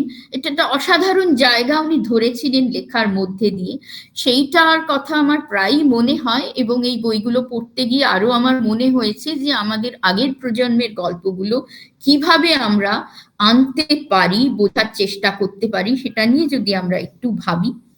আর আরেকটা হচ্ছে এই ঋতু সূচনা বা ঋতু অবসান নিয়ে যখন কথা হয়, লেখা হয়, এই বইগুলোতেও যখন লেখা বা কথা হয়েছে, তখন সাধারণত সেটা এই বিবাহিত মেয়ে, অধিকাংশই কিন্তু বিবাহিত নারীর কলমে আমরা লেখা পাচ্ছি। সকলেই তো বিবাহিত নন বা স্বেচ্ছায় তারা বিবাহ করেন না বা বিবাহ বিচ্ছিন্ন থাকতে পছন্দ করেন, বেছে নেন। তো সেই সিঙ্গেল উইমেন যাদের আমরা বলি ইংরেজিতে, তাদের অভিজ্ঞতার জগৎটা তো কিছুটা আলাদা হয়ে যায়। আবার এই সামাজিক বিধি নিষেধ, সমাজ তাদের যেভাবে দেখে সেই চোখের সেই দৃষ্টিভঙ্গির কারণে তাদের যে অভিজ্ঞতার জগৎ, এবং যারা এই অপর্ণার পিরিয়ডিক টেলসে ওই যে লাস্ট যে গল্পটাও পড়লো ডেথ উইশ, তাতে ওই শরীরগতভাবে বিশেষভাবে সক্ষম একটি মেয়ের কথা এলো। যে শরীরগতভাবে যারা বিশেষভাবে সক্ষম বা যারা মানসিক স্বাস্থ্য সমস্যায় ভুগছেন বা মানসিক হাসপাতালের আবাসিক, এইরকম সব মেয়েদের অভিজ্ঞতা, তারাও তো মেনস্ট্রুয়েশনের মধ্যে দিয়ে যাচ্ছেন, তারাও মেনোপজ যাচ্ছেন। তাদের জগতের ভয় ভাবনা, কি বলবো, ইচ্ছার জগৎ তো কিছুটা হলেও তার মাত্রা অনেক অন্য রকম। তো সেই আমরা কিভাবে যৌথভাবে ভাবতে পারি, সেইগুলো কিভাবে আলোচনার বৃত্তে, লেখার বৃত্তে, কথার বৃত্তে আমরা নিয়ে আসতে পারি, এইটা আমার একটা মনে হচ্ছিল যদি এটা নিয়ে আমরা একটু ভাবি। আরেকটা শেষ বক্তব্য আমার, সেটা হচ্ছে যারা লিখছেন তারা তো আমরা সবাই একটা বিশেষ, আপনি আমি বা এখানে সবাই যারা একটা বিশেষ আর্থসামাজিক শ্রেণীর অন্তর্ভুক্ত, আমরা পড়তে পারি, লিখতে পারি, মনের কথা গুছিয়ে বলতে পারি। কিন্তু তার বাইরে যাদের লেখা নেই বা লেখার কথা মানে লেখাপড়ার সুযোগ পাননি, পেলেও কোনো ভেতরে খেটে খান, সেই সব মেয়েদের অভিজ্ঞতার জগৎটা তো সম্পূর্ণ আলাদা। সেটা আমরা কিভাবে তুলে আনবো, সেটার জন্য হয়তো আমাদের মৌখিক ভাবে মানে কি বলবো, কথোপকথনের মাধ্যমে লিপিবদ্ধ করে কিভাবে সেগুলো আবার ট্রান্সক্রাইব করে আমরা তুলে আনবো, এটা নিয়ে কোথায় আমাদের খুব ভাবার দরকার আছে। তার কারণ ওই যে মেনোপজ সিরিজটা যখন ব্লগ হিসাবে আমাদের বেরোচ্ছিল এখন আলাপে, তখন লিখেছিলেন, আর আমরা তখন দেখলাম 8 জন লিখছেন, তো মানে তারা 4-5 জন বেশ নিয়মিত লেখেন, লেখক কবি, বাকি কয়েকজন সমাজকর্মী, তারাও যথেষ্ট ভালো লিখছেন, তারা লেখার জগৎ। কিন্তু অন্য জগতের অভিজ্ঞতা আমরা আনবো কি করে? একটা বড় ব্লগ আমরা করেছিলাম, সেটার নাম হচ্ছে হাসি রানীদের কথা। আমাদের সঙ্গে একটি মানে অনেক এই অপর্ণাদের মেয়েটি শ্রমনা, সে তখন কথা বলেছিল, তার বাড়ি বোলপুরে। তখন তাকে ছোটবেলা থেকে যে মানুষ করেছিল যে মহিলা, সেই মহিলার সঙ্গে এবং তার সেই মহিলার পাড়ার কয়েকজন মহিলার সঙ্গে লোকের বাড়িতে খেটে খান গৃহকর্মী, গৃহশয়, তাদের সঙ্গে কথা বলে ওই ব্লগটা তৈরি করেছিল। সেটা পড়তে গিয়ে আবারও আজকে আমি ফিরে পড়ছিলাম, আমার মনে হচ্ছিল এই যে ধরুন অনেকে বলছেন যে সত্যিই তো, আমি নিজেও মনে করি যে ঝামেলা চুকে গেছে, মিটে গেছে, নির্ঝঞ্ঝাট হয়েছি, বা শরীর মনে কেউ বলছেন কত এনার্জি পাই, কত কিছু করি যা আগে করতে পারতাম না, সবগুলোই ঠিক। কিন্তু এটা তো আমাদের অবস্থান থেকে আমরা বলছি। হাসি রানীদের কথায় পড়ছিলাম যে ধীরু এবং হাসির সঙ্গে যখন শ্রমনা কথা বলছেন, এরা বলছে যে তাদের যখন চুকে গেছে, বলছে যে কিরম লাগে তোমাদের, ভালো লাগে, এখন কেমন মানে তোমাদের আগে যখন হতো আর এখন যখন বলছে উঠে গেছে, তখন তোমরা কি শরীরে আরো বেশি এনার্জি পাও, আরো অনেক কিছু করতে পারো যেগুলো আগে পারতে না। তারা কিন্তু বলছে না, কোনো এনার্জি পাই না, শরীরে শক্তি নেই। তাদের কিন্তু গায়ে খেটে খেতে হচ্ছে। এবং আমরা জানি যে ঋতু এবং ঋতুবন্ধর পর যে শারীরিক যে প্রক্রিয়া, তার ভেতরে যে বোন ডেন্সিটি লস বলুন বা যেগুলো হলো, এগুলো আমাদের সবাইকেই কম বেশি আমাদের শরীরের ওপর দিয়ে যায় সেগুলো। কিন্তু এদের শরীরে কোনো এনার্জি নেই, এদের কিচ্ছু করতে ইচ্ছে করে না, যেটুকু না খেটে খেতে হবে, মাসের শেষে মাইনেটা পেতে হবে, সেটুকুই তারা করেন। কারণ যে আমরা ভালো থাকবো কি করে, আমাদের তো দামটা বাড়লে আমার আলু ভাতে যেটুকু আমি খাই, সেই আলু ভাতেতে তো আমি পেঁয়াজটাও বন্ধ করে দিতে হচ্ছে, আমি খালি লঙ্কা ফোড়ন দিয়ে আলু ভাতে খাচ্ছি। এখানে আমার তো কোনো এনার্জি নেই, আমার করতে ভালো লাগে না। কি করতে শুধু ভালো লাগে যে পুজোগুলো আগে করতে পারতাম না ওইসব বিশেষ দিনে, সেই পুজোগুলো করতে পারি, এখন সেগুলো চটে গেছে। বা আগে কখনো ওই সাদা শাড়ি পরতে ভালো, এখন সাদা শাড়ি যেগুলো ভালো লাগে কারোর বাড়ি থেকে দেয় পছন্দের শাড়ি পরতে পারি। কিন্তু শরীরে এবং মনে তাদের যে অভিজ্ঞতা, তাদের যে ক্ষয় যেগুলো তারা করছেন, সেই জগৎটা সেইটা তো সম্পূর্ণ আলাদা ঋতু এবং কেন্দ্র করে। তো সেগুলোও আমরা সবাই মিলে কিভাবে আমরা তুলে আনতে পারি, কিভাবে তাদের সঙ্গে কথোপকথন চালু করে, যাতে নাকি আবার এই যে নতুন করে সরবতা সৃষ্টি আমরা সবাই করতে চাইছি নীরবতা ভেঙে, সেই কথোপকথনের মধ্যে এদের সকলের কথাগুলো আসতে পারে, এটা নিয়ে একটু ভাবতে অনুরোধ করছি। এটুকুনি আমার বলার ছিল নিজের বক্তব্য। আর এবারে আমরা যদি যারা জয়েন করেছেন অন্তরে শুনছেন, তারা যদি একে একে হাত তোলেন, মানে ওইখানে একটা হ্যান্ড রেজের বাটন আছে, তাতে যারা যারা বলতে চান বা কোনো প্রশ্ন মন্তব্য লেখক অপর্ণা সিং, সম্পাদিকা বাসবী চক্রবর্তীর কাছে বা অন্য কারুর কাছে একটু যদি বলেন, চ্যাটেও লিখতে পারেন বা হ্যান্ড রেজও করতে পারেন, যেটা আপনাদের সুবিধে।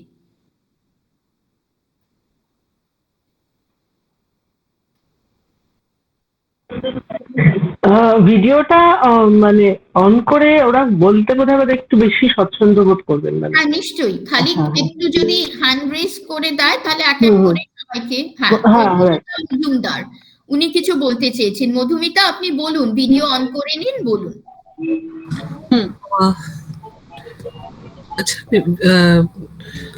Good evening to everyone. আমি অফ করেই বলি, ঠিক আছে? মানে জাস্ট আই এম নট আপনার একটাই মানে this is a question to, মানে thank you for organising this very wonderful session. তার একটাই কারণ হচ্ছে গিয়ে যে এই যে আমাদের মনে নারী হিসেবে যে প্রচুর দ্বিধা দ্বন্দ্ব ইত্যাদির যে জায়গাগুলো থাকে, এগুলো তো একটা একটা করে খুলে ফেলতে হবে। আর সবচেয়ে যেটা মানে হয়তো মানে একটা যে কোনো ফেমিনিস্ট মুভমেন্টেরই বোধহয় একটা প্রথম ধাপ থাকে ভীষণ আরবান টেক্সচার্ড এবং একাডেমিক্যালি এলিট জায়গা এই মানে সংজ্ঞাগুলো উঠে আসে এবং আস্তে আস্তে সেটা পার্কুলেট। আমরা হয়তো এই বিষয়ের যে আলোচনাগুলো স্পেশালি আমাদের সামাজিক প্রেক্ষিতে, আমার মনে হয় আমরা এখনো সেই জায়গাটাতে আছি। আস্তে আস্তে অফকোর্স এটার মানে বিকাশের জায়গা হবে। আমার অপর্ণা সিং এর কাছে একটা প্রশ্ন, যেমনি বাসবিদি যখন বলছিলেন যে তার অভিজ্ঞতার কথা, বিভিন্ন লেখার কথা, সেগুলো অনেকটা বোধহয় কিছুটা হলেও এক্সপেক্টেড মানে রেসপন্সেস ইন দি সেন্স হয়তো পুরুষতান্ত্রিক সমাজে এরকম কি বলবো রেসপন্স থাকবে, তারা আনকমফোর্টেবল হবে, চাইবে না এটা নিয়ে বলা হোক। কারণ যে হিস্ট্রির যে কনসেপ্টটা, মানে সেখানেই তো যে নারেটর হবে, যে বলতে পারবে, সেই তো কি বলবো মানে ভাবনাকে মূল স্রোতে আনতে পারে, সেই জন্য বলতে না দেওয়াটা একটা নর্মাল প্রক্রিয়া। অপর্ণার ক্ষেত্রে যেটা আমার খুব ইন্টারেস্টিং লাগলো, যে এই বইটা ছাপাতে গিয়েও বললো ও কোনো ধরনের সেই অর্থে কোনো হিন্ডারেন্সেস বলা হোক বা হোয়াট এভার বলা হোক, এবং যারা বোধহয় পাবলিকেশনের সঙ্গে এই বইটার সঙ্গে যুক্ত ছিলেন তারা বোধহয় প্রত্যেকেই পুরুষ ছিল। সেই জায়গাটা নিশ্চয়ই সাধুবাদের, যে এই জায়গাটা। কিন্তু আমার একটা বোধহয়, যেহেতু এই প্রিন্টিংটা মানে এবং telling the story itself is a larger politics, যেখানে হয়তো ইকোনমিক্সটাকে আমরা সম্পূর্ণ বাদ দিতে পারি না, সেখানে কি কোথাও অপর্ণা তোমার মনে হয় যে এই ধরনের বিষয় আগে লেখা হয়নি, এটা একটা নতুন জায়গা, বা এটা একটু হলেও সেন্সেশন তৈরি করতে বাধ্য, একটা আগ্রহ তৈরি করতে বাধ্য, এটা কোথাও কি পাবলিশার্সদের মনে মানে ছিল? মানে যেহেতু তুমি এই এরিয়াস গুলো নিয়ে বলছো, এটা আমার একটা প্রশ্ন। আর মেনসুরেশনের যে জায়গাগুলো, যে তোমার বিভিন্ন অভিজ্ঞতার যে জায়গাগুলো বললে, সেটার মধ্যে অফকোর্স যেখানে ওই মানে কি বলবো ডিসেবিলিটি থেকে অনেক অনেক কিছু জায়গায় উঠে এলো। আমি বোধহয় মানে এটা একটা জেনারেল কমেন্ট, মানে এটা কোনো কিছু না, মানে কোথাও কোনোদিন আমি চাইবো যে নারীদের মধ্যে থেকে এমন কিছু গল্প বলে, মানে স্পেশালি মেনসুরেশন মেনোপজ নিয়ে গল্প উঠে আসুক, যে এটা যে একটা বেদনার, এটা যে একটা শেম অ্যাসোসিয়েটেড আছে, এটা না হয়ে এটাকে ভীষণ হই হই করে সেলিব্রেট করে একটা ন্যাচারাল প্রসেসের মতো বলতে পারি। এরকম বোধহয় অনেক মেয়েরাই আছে, ঠিক আছে, মানে যারা আমার মনে হয় যে জিনিসটাকে খুব নর্মালি না, এবং যেটাকে আমি যদি খুব শব্দটা হয়তো একটু মানে আমি জানি না একটু অপ্রাসঙ্গিকই হবে, একটু বিন্দাস টাইপের মানে যেটা রয়েছে, তাদের কথাটাও বলা, কিনা সেটা বোধহয় দরকার, কারণ they become more inspirational stories. এরকম গল্প আমি যারা লিখছেন তাদের কাছ থেকে বোধহয় আমার আশা এটাই রইল। সো জাস্ট মানে comment in that way. Thank you. Thank you Madhumita di. খুব ভালো মানে ব্যাপারটা তুমি খুব ভালো রেজ করলে, যে সেকেন্ড কোয়েশ্চেনটা প্রথমে যাই, যে the fact that it may not necessarily be all about pain, it may not necessarily be all about hardships. So I thought that this is probably what you wanted to ask, is that there could be alternative stories wherein there is a, is it, I mean the Yes.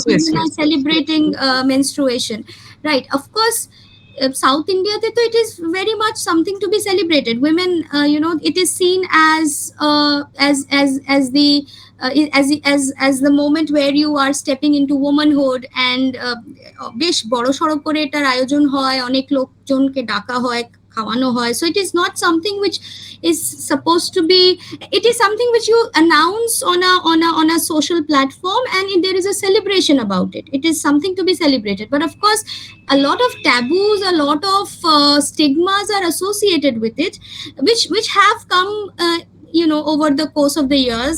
But then it is something which the women are celebrating. I think there is a moment of celebration in that.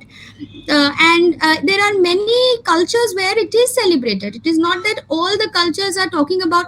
I think it's more about how you socially construct it. The social constructions around it have percolated through the years in such a fashion that it has become more of a stigma over the years. And the idea of impurity and pollution and all that has come by and by. But I don't think so it was always about impurity and pollution. From the it also has relations to the caste system of our society. I think the caste and the caste system also has contributed to these ideas of pollution and impurity to women, menstruating women. So maybe it was not always like this. And the fact that the fact that women now can become mothers, the idea of motherhood itself is something to be celebrated. So in some of my stories I have also talked about that, how motherhood is something which we need to celebrate, and we need to understand that once a woman menstruates, her body is now becoming fit for bearing a child, right? So that is something which we need to talk more about, and there are stories that have dealt with that aspect also. And coming to the first question, the publication, yes, obviously the publisher will have his or her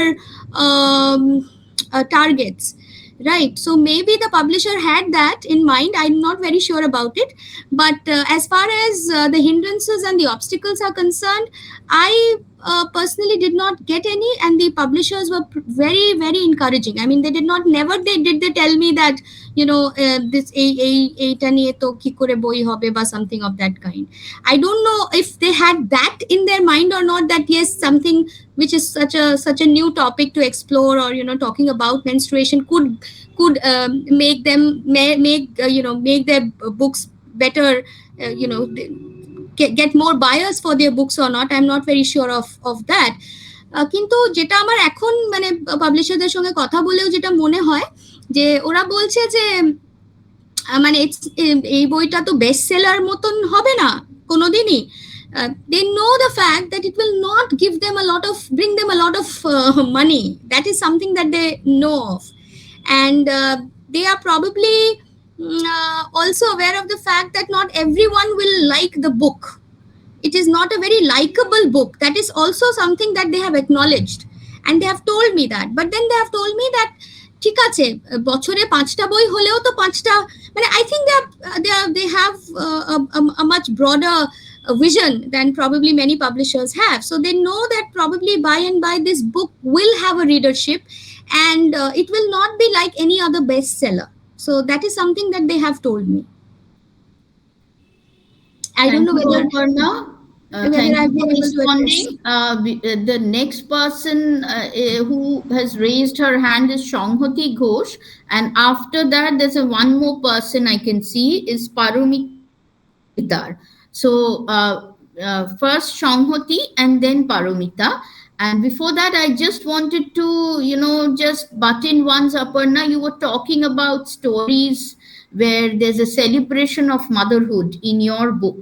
But I think there are also where motherhood is the trials and tribulations when motherhood is imposed, and how a woman has to sort of succumb to family pressures and intense bodily pain and suffering and medical treatment when, there's, in order to sort of, retain her whatever a position in the family, she has to go all of that. So motherhood is a matter of choice. I think we should always stress on that rather than to a celebratory mode. I mean, some people might want it, some people may not want it.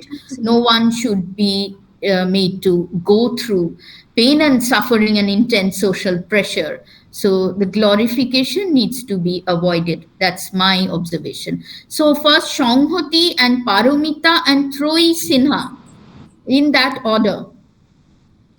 Shanghati? নমস্কার। হ্যাঁ নমস্কার।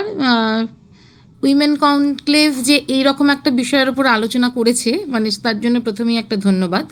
খুব বেশি সময় যেহেতু হাতে নেই, আমি কটা জিনিস আপনাদের মানে এটা ধরতে পারেন আমার একটা অনুরোধ বা সাজেশন ধরতে পারেন। অপর্ণা সিং আমার খুব বন্ধু, এবং এই বইটা যখন অপর্ণা সিং লেখে তখন আমরা দুজনে প্রচুর আলোচনা করেছি একসাথে, অনেক অভিজ্ঞতা শেয়ার করেছি। আমি খুব অল্প বয়স থেকে জিনিসটা নিয়ে ভেবেওছি। এখন এই আলোচনাটার পরিপ্রেক্ষিতে যেটা অলরেডি শর্মিষ্ঠাদি একটু মেনশন করেছেন, যে প্রান্তিক মেয়ে তাদের যে কথাটা, সেটা যদি কখনো আমরা এরকম একটা প্যানেল ডিসকাশন করতে পারি, কারণ আমরা যে ক্লাসটা থেকে এসছি মোর অর লেস আমি বলবো একটু পার্থক্য সত্ত্বেও, সেখানে আমরা এটাকে যেভাবে নিচ্ছি বা নেব কষ্ট দুঃখ সবই সত্ত্বেও, কিন্তু তাদের কিন্তু অবস্থাটা একদম আলাদা। এবং এই যে আমার নিজস্ব যেটুকু তাদের সঙ্গে কথা বলে অভিজ্ঞতা, যখন মেনোপজ হয় এবং তারা ভীষণভাবে অবহেলিত হয় যে আর যে বাচ্চার জন্ম দিতে পারবে না এবং পুরুষটি তাকে ভোগ করার সময় সেই আনন্দটা পাবে না, এটা আমাদের সাথে তাদের একদম এক্সপিরিয়েন্সটা মেলে না। আমি অনেক আর্লি, মানে অ্যাট দ্য এজ অফ 42 আমার হিস্টেরেক্টমি হয়ে যায় কমপ্লিটলি। মানে আমি খুব খুশি হই তা সেটার পরে। আমার অনেকগুলো সমস্যা হয় কিন্তু তা সত্ত্বেও আমি খুব খুশি হই। কিন্তু এই খুশিটা কিন্তু আমি আমাদের যারা একদম নিচের তলার মানুষ তাদের মধ্যে এটা আমি সত্যি দেখিনি।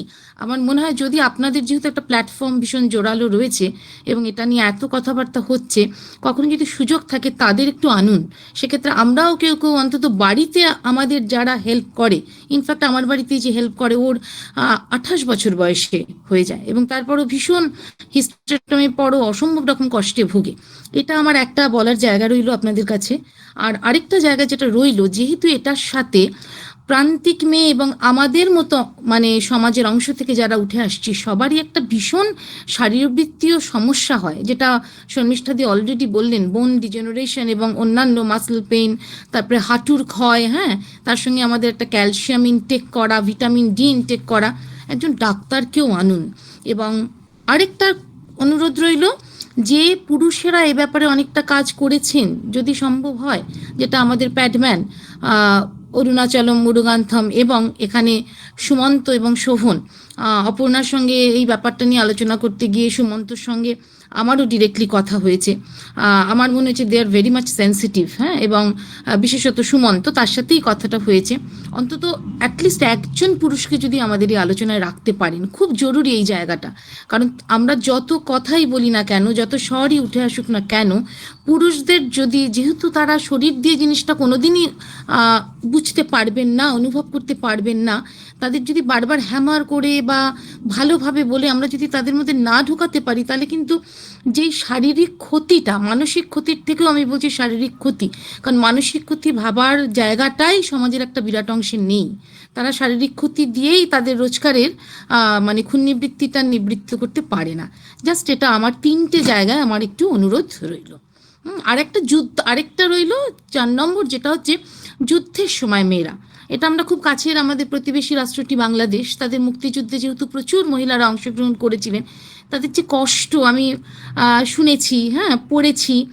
মানে যদি তাদেরটাও কখনো যদি আপনারা সংকলন করে বের করতে পারেন যে কি স্ট্রাগলের মধ্যে দিয়ে ওই সময়টা তাদের যেতে হয়, তাহলে খুব ভালো লাগবে আগামী ভবিষ্যতে আর কি। ধন্যবাদ সংহতি, অনেক ধন্যবাদ। পারমিতা শিকদার। হ্যাঁ, নমস্কার। আমি ভাস্বতীর কলিগ, আর ভাস্বতীর কাছে লিঙ্ক পেয়ে আমি মাঝে মাঝে জয়েন করি। আজকে জয়েন করলাম, এটা আমার বিশেষ করে আগ্রহর বিষয় মনে হয়েছিল, তাই। তা আমিও ছোটবেলা থেকে অনেক রকম অভিজ্ঞতা মধ্যে দিয়ে এসছি, এবং আমি আমাদের যারা কাজ করতে আসেন তাদের কথাও আমি মাঝে মাঝে জিজ্ঞেস করি, তাদেরও ফিল করি যে আমাদের শ্রেণীর লোকেরা যেটা প্রবলেমে পড়ি তখন আমরা একভাবে সলভ করি, আমাদের যে পারিপার্শ্বিক মানুষজন আছেন, মা থেকে তারপরে ভাই বোনরা বা বন্ধুরা, বিশেষ করে আমাদের সেই সময় যে সহানুভূতি জানায় বা যে সাহায্য করে, মেনোপজের সময় অনেক রকম ঘটনা ঘটে, আমার তো হয়েছে কয়েক বছর আগে, বা আমার বন্ধুদের একসঙ্গে হচ্ছে হয়, এই মেয়েদের কথাটা আমার খুব কৌতূহল হয়। তা আমার খুব ভালো লাগলো যে এই প্রসঙ্গগুলো আজকে উঠলো এবং খানিকটা জানতে পারলাম, এবং এই বই দুটোর কথাও জানতে পারলাম। দেখি যদি বই দুটো পড়তে পারি আমার খুব ভালো লাগবে। আজকে আমার খুবই ভালো লেগেছে এটা, এই অনুষ্ঠানটায় যোগ দিতে পেরে। এইটাই ডক্টর দত্তগুপ্ত, আমার একটু বলার আছে যে আমাকে শর্মিষ্ঠা বলুন। বাসবিনী শর্মিষ্ঠা, আমার এই যে পিঙ্কি চট্টোপাধ্যায় ইকোনমিস্ট যিনি লিখেছেন, তিনি কিন্তু তার রজনীবৃত্তি, উৎপাদনশীলতা, নারী, এটা নিয়ে কিন্তু ওই প্রান্তিক মেয়েদের কথাই লিখেছেন। আর কৃষ্ণা রায়ের লেখার মধ্যে যেটা সংহতি ঘোষ বললেন যে কি কি ধরনের শারীরিক সমস্যার মধ্যে দিয়ে আমরা যাই, হট ফ্লাশ বা বোন ডেন্সিটি, পুরো একদম মানে একটা বড় লেখা, তার মধ্যে তিনি চমৎকার ভাবে এই বিষয়গুলোকে তুলে এনেছেন। আর আমার যে প্রকাশক দেবাশিস সাউ, তা তিনি প্রথম তো নারীর যৌনতা নিয়ে যে বইটি করেছিলেন সেটা যথেষ্ট সাড়া জাগিয়েছিল, শুনেছি খুব ভালো বিক্রিও হয়েছে। এটা সম্পর্কে এখন আমি জানি না, কিন্তু আমি যখন তাকে প্রস্তাব দিই যে আমি এটা ভাবছি, তিনি তখন কিন্তু ভীষণভাবে আমাকে উৎসাহিত করেন এবং খুব তাড়া দিতে থাকেন কবে বইটা বেরোবে। হ্যাঁ, কিন্তু যেহেতু আমি বলছি অনেক লেখকই মুখ ফিরিয়ে নিলেন, প্রথমে খুব আমাকে উৎসাহ দিলেন যে খুব দরকার এই ধরনের আমি তারা বেশ বিখ্যাত, আমি নাম বলবো না, কিন্তু আমাকে খুব হতাশ করলেন আর কি, দিলেন না লেখা। সুতরাং নানান রকম অভিজ্ঞতার মধ্যে দিয়ে যেতে হয়। কোনো আপনি তো নিজেই করেছেন, জানেন যে অভিজ্ঞতাটা হচ্ছে সবসময় খুব ইতিবাচক নয়। হ্যাঁ, 11ই পা যখন করেছিলাম, 11ই পা বইয়ের প্রকাশক কাউন্সিল কিন্তু একবারও দ্বিধা করেনি, বলতেই হবে যে তারা এক বাক্যে রাজি হয়েছিল বইয়ের প্রস্তাব যখন আমি আর অহনা দিয়েছিলাম। লেখকদের মধ্যে থেকে অনেকেই মুখ ফিরিয়ে ভুরু তুলে আমাদের দিকে তাদের ভ্রুকুঞ্চিত দৃষ্টি। আর একটা বলবো, এই সংহতি ঘোষের কথাতে যে ওপার বাংলা যে 71-এর যে মুক্তিযুদ্ধ, তার উপরে লিরিক্যাল বুকস একটা অসাধারণ মানে বই, সম্পাদিত বই প্রকাশ করেছে গত বছরে। আমি সেটা একটা রিভিউ করেছি একটা কাগজে, একটা ইয়েতে পত্রিকাতে, ওই অসাধারণ একটা মানে ইয়েতে, যে মেয়েদের জবানবন্দি, যারা ধর্ষিতা নারী তাদের আর কি। বইটার নাম হচ্ছে দেশভাগ মেয়েদের কথা। খুব ভালো বই, মানে এত ভালো, মানে ভাবা যায় না আর কি, পড়লে প্রত্যেকটা এক একটা মেয়েদের যে ন্যারেটিভস গুলো পড়ছি চোখ দিয়ে জল আসে, এত এত চমৎকার এবং অসাধারণ লিরিক্যাল বুকস। হ্যাঁ, আমি খুব বড় করে এটা রিভিউ করেছি আর কি। ওই সপ্তর্ষি প্রকাশন থেকে একটা যে বেরোয় গভীর নির্জন পথে, যে এটা আমি খুব বড় করে এটা রিভিউ করেছি। রঘু রায়ের ছবি। আচ্ছা আচ্ছা আচ্ছা, অসাধারণ ভালো বই সংকলন। হ্যাঁ, আচ্ছা, এবারে ত্রয়ী সিনহা বলবেন। আর আমি এই চ্যাট বক্সে একটা লিংক দিয়ে দিলাম, ওই যেই হাসি রানীদের কথা, যেটার কথা আপনাদের বলছিলাম, আপনারা যদি পারেন পড়বেন, লেখাও আছে এবং একটা ছোট ভিডিও ক্লিপও ওর মধ্যে ইমবেড। সত্যি ওইটা পড়লে প্রচুর প্রচুর ভাবনার খোরাক পাওয়া যায়, যে কত দিক নিয়ে আমরা কখনো ভেবেই দেখিনি, সেজন্য লিংকটা দিলাম। আচ্ছা, ত্রয়ী সিনহা। আমি আসলে আমার কারোর কাছে কোনো প্রশ্ন নেই, আমার একটা অবজারভেশন শেয়ার করতে চাইবো। সেটা হচ্ছে, অপর্ণা যখন বলছিলেন সোশ্যাল কনস্ট্রাক্টের কথা, তো আমি দুজনের অভিজ্ঞতার কথা। সেটা হচ্ছে, আমার এক বন্ধু, যে আমার চেয়ে 5 বছরের আরো বড়, সেরকম একজন, মানে এখনো কিভাবে এটা ঠিক অনুযায়ী বা করে, আর দুটো দিক আমি বলতে চাইবো, ফার্স্ট অফ অল। এবং সেকেন্ডলি, এই যে আজকে মেয়েরা মানে মেনস্ট্রুয়েশন নিয়ে সেই অবস্থায় তারা সমস্ত কিছু করছে, সেই জায়গাতে এখনো আমাদের মধ্যে কিরকম রিজার্ভেশন রয়েছে।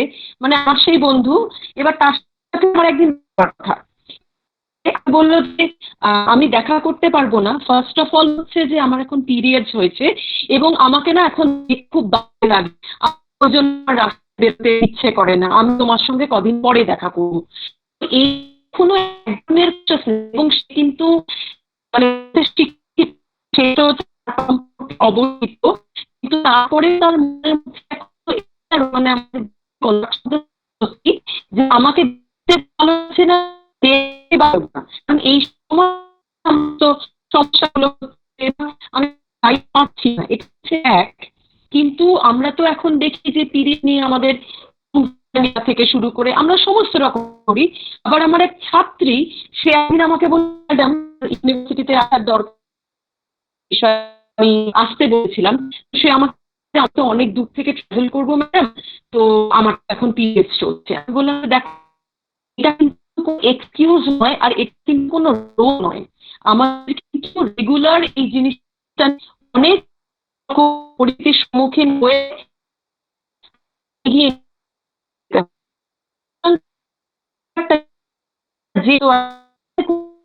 শোনা যাচ্ছে না পরিষ্কার, শোনা যাচ্ছে না, তাহলে নেটওয়ার্ক ইস্যু হতে পারে হয়তো।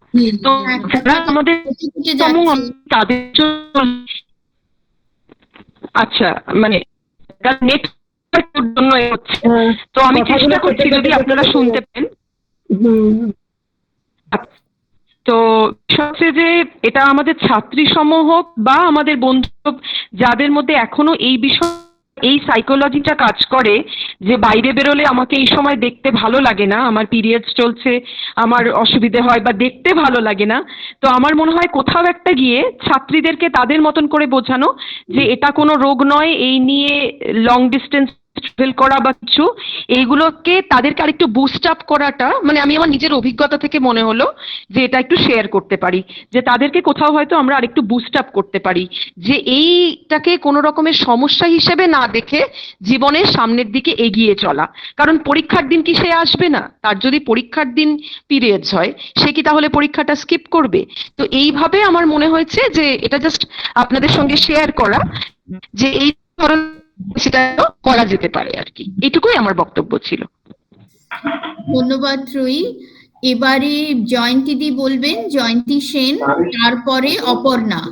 দুটো হাত আমি দেখতে পাচ্ছি, হাত তোলা হয়েছে। দিদি, আচ্ছা, হাতের অপশনটা আমি পাচ্ছি না, কিন্তু আমি কিছু বলতে চাই পরে যদি সময় থাকে। হ্যাঁ, জয়ন্তী দি আনমিউট করুন। জয়ন্তী দি আনমিউট করুন, মিউট হয়ে আছে। হ্যাঁ এবার হয়েছে। হয়েছে আনমিউট? হ্যাঁ হ্যাঁ, unmute আচ্ছা, হয়েছে। আমি দুটো কথা বলতে চাই। একটা হচ্ছে, আমি শর্মিষ্ঠার সাথে একেবারে একমত যে আমাদের যখন পিরিয়ড যখন আরম্ভ হয়, তখন আমরা মা হবো সেই হিসেবে আমরা ভীষণ খুশি হই। একেবারে না, মাতৃত্বটা নিয়ে বেশি বাড়াবাড়ি করাটা একেবারে উচিত না। সেটাই আমাদের বেঁধে রেখেছে এতদিন ধরে, আমাদের মেয়েদের জীবনে ওইটা একেবারে মা হওয়া করে বেঁধে রেখেছে। আই থিঙ্ক আমাদের এখন একেবারে সময় এসছে যে মাতৃত্ব নিয়ে আমরা যাতে বেশি বাড়াবাড়ি না করি। এটা আমার একটা স্ট্রং ওপিনিয়ন। আর দ্বিতীয়, আমি নিজের কথা বলি, আমার যখন মেনোপজ হলো, আমার খুব রোগ ঝামেলা হয়েছিল, বারবার করে কোথাও রোজ, মাঝে মাঝে হতো, মাঝে মাঝে হতো না। আমার যখন মেনোপজ হলো ফাইনালি, আমার এত ভালো লেগেছিল, I thought I had gain second freedom. একেবারে কোনো দুঃখ হয়নি, কোনো মনে হয়নি আমি ফুরিয়ে গেলাম, দুঃখ পেলাম, কিচ্ছু না। আমি আই গট ফ্রিডম। এই দুটো কথা বলতে চাই। ধন্যবাদ জয়ন্তী দি। এবারে অপর্ণা এবং তারপর ভাস্বতী। অপর্ণা সিং এবং বাসবিদি দুজনকেই আমি ধন্যবাদ জানাই। অসাধারণ দুজনেই বক্তব্য রাখলেন। তাদের বই দুটো পড়ার তো সৌভাগ্য, মানে বাসবিদির বইটা এখনো পড়ার সৌভাগ্য হয়নি, কিন্তু বাসবিদির বইয়ে আমার একটা লেখা রয়েছে, এবং অপর্ণারও বইয়ে একটা চ্যাপ্টার বোধহয় আমার কিছু কথা নিয়ে ও লিখেছে, একটা নিজের মতো করে লিখেছে। তো আমি আমি পড়েছি, বইয়েতে খুব সাহসী লেখা, অভিনন্দন যেন। ফার্স্ট পার্ট গুলো সবসময় অনেক, কি বলবো, অনেক মনকে না, এবং যারা খোলাখুলি সেই সাহসটা দেখিয়ে লেখে, তাদের লেখাগুলো পড়লে একটা অন্যরকম অনুভূতি হয়। হ্যাঁ বলো। থ্যাংক ইউ শর্মিষ্ঠা দি।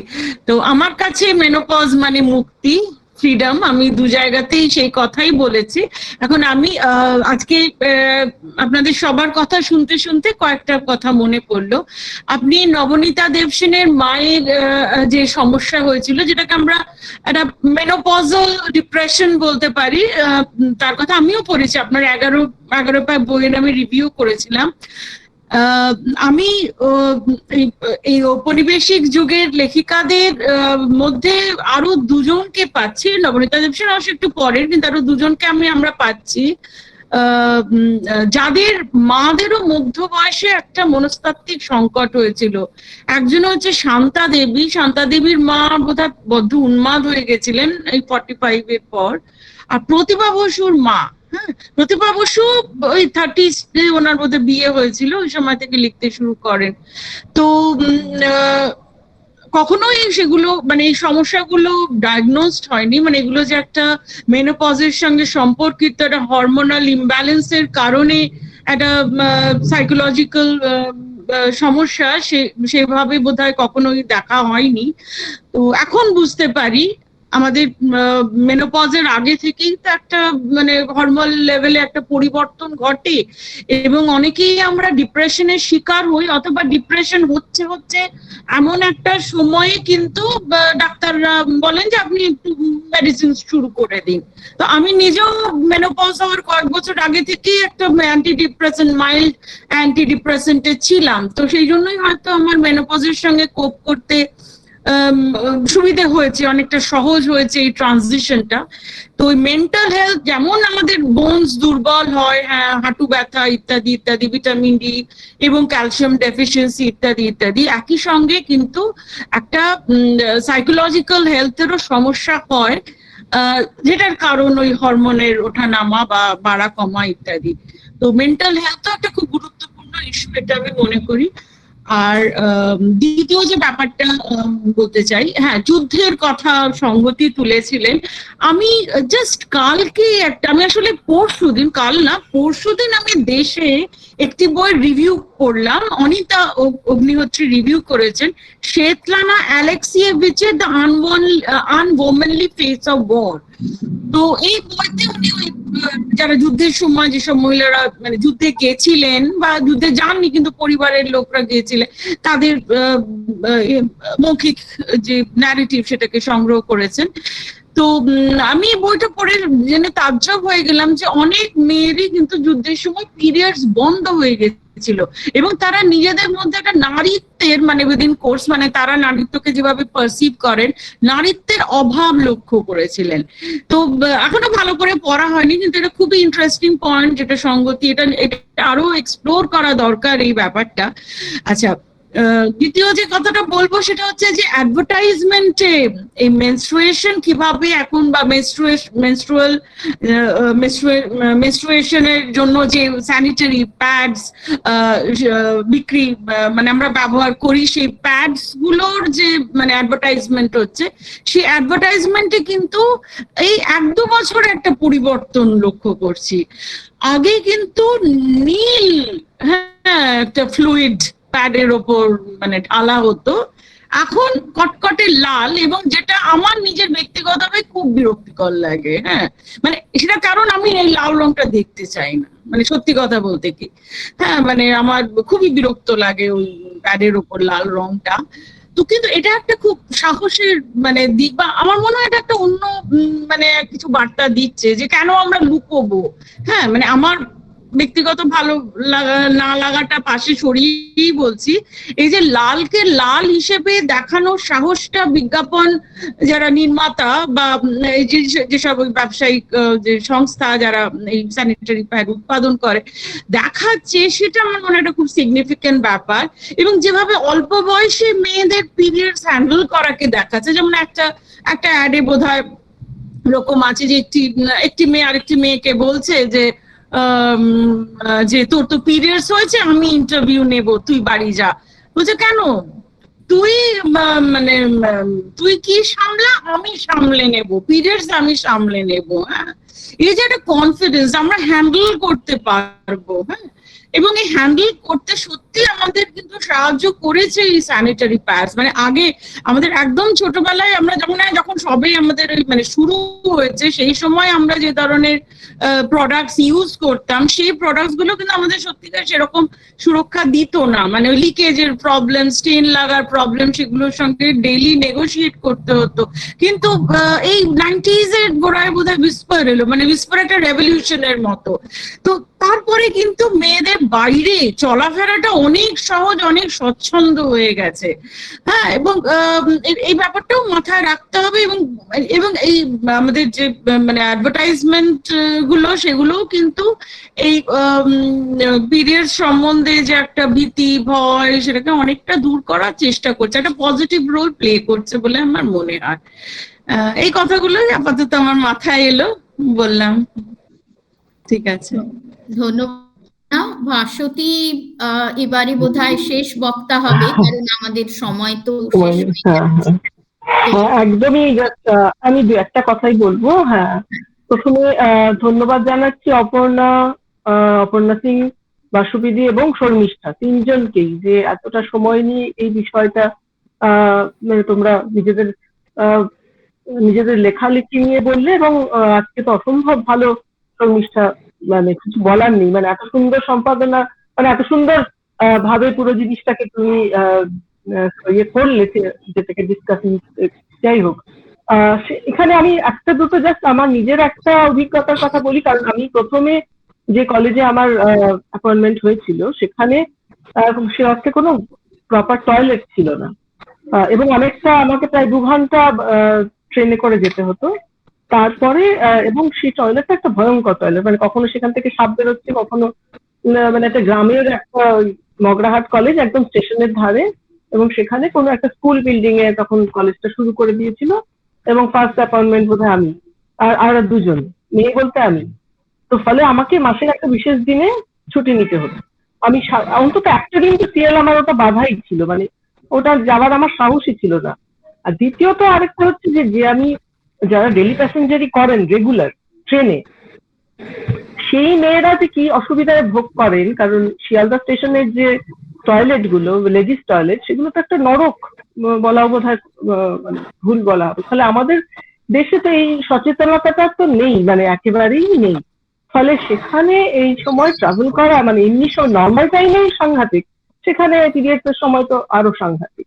জল তো থাকেই না অর্ধেক সময়, এবং সেটা শহরের অনেক কলেজে ইউনিভার্সিটিতে গিয়েও এই অভিজ্ঞতা হয়েছে।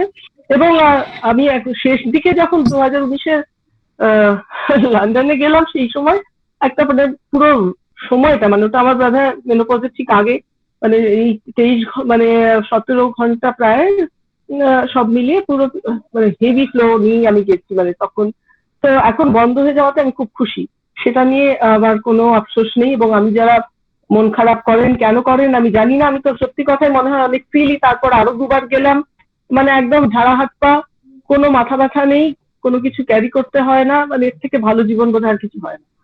আর দ্বিতীয় যে কথাটা একটু ওই প্রকাশকদের কথাটা হচ্ছিল, আমার জাস্ট এটা একটা মানে এটা একটা মাথায় এলো, কোনো মিল হয়তো নেই, যে একসময় প্রবাসী পত্রিকা যখন মেয়েদের বিষয় নিয়ে লেখালেখি করতেন, বা অনেক পত্রিকায় সেখানে সমালোচনা হতো, মানে প্রবাসী একটা সোশ্যাল রিফর্মের ভূমিকা খানিকটা হলেও পালন করতো, যে অ্যাটলিস্ট মেয়েদের ইস্যুগুলোকে তুলছে, বিভিন্ন বিষয় নিয়ে কথা বলছে, মেয়েদের বিয়ের বয়স বাড়ানো নিয়ে কথা বলছে, ইত্যাদি ইত্যাদি।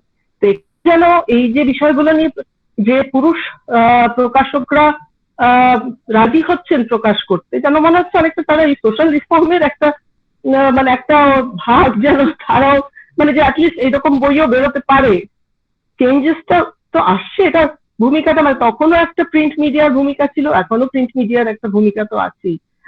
আর বয়সের সাথে মানে ওই যেটা সেলিব্রেশনের কথাটা হলো, যে আমি মাতৃত্ব হতে পারে, এই ইস্যুটাই কিন্তু চাইল্ড ম্যারেজের একটা বড় কারণ ছিল, যে তোমার শরীর তো রেডি, তাহলে ওয়াই নট, যে তুমি কেন তাহলে বিয়ে হবে না। কাজে সেই ইস্যুটাকে মাতৃত্ব দিয়ে একেবারেই বোধহয় ডিফাইন করাটা উচিত নয়, মানে সেটা তো আরো খারাপের দিকেই যাবে। মানে যদি আমার শরীর রেডি থাকে to bear a child, তাহলে ওয়াই নট আর চাইল্ড ম্যারেজ অ্যাট 13-14 যখনই আমার পিরিয়ডস হয়ে যাচ্ছে।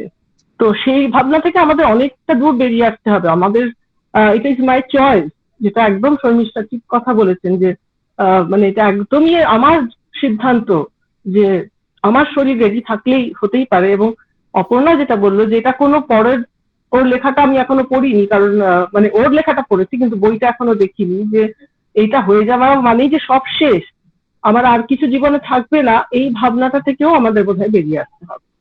যাই হোক, আর কিছু বলার নেই। এবার শর্মিষ্ঠা তুমি।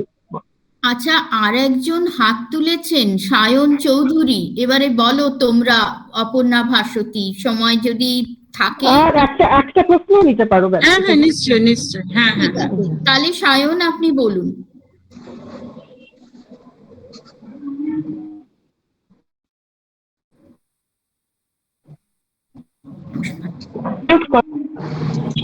Sorry madam, sorry.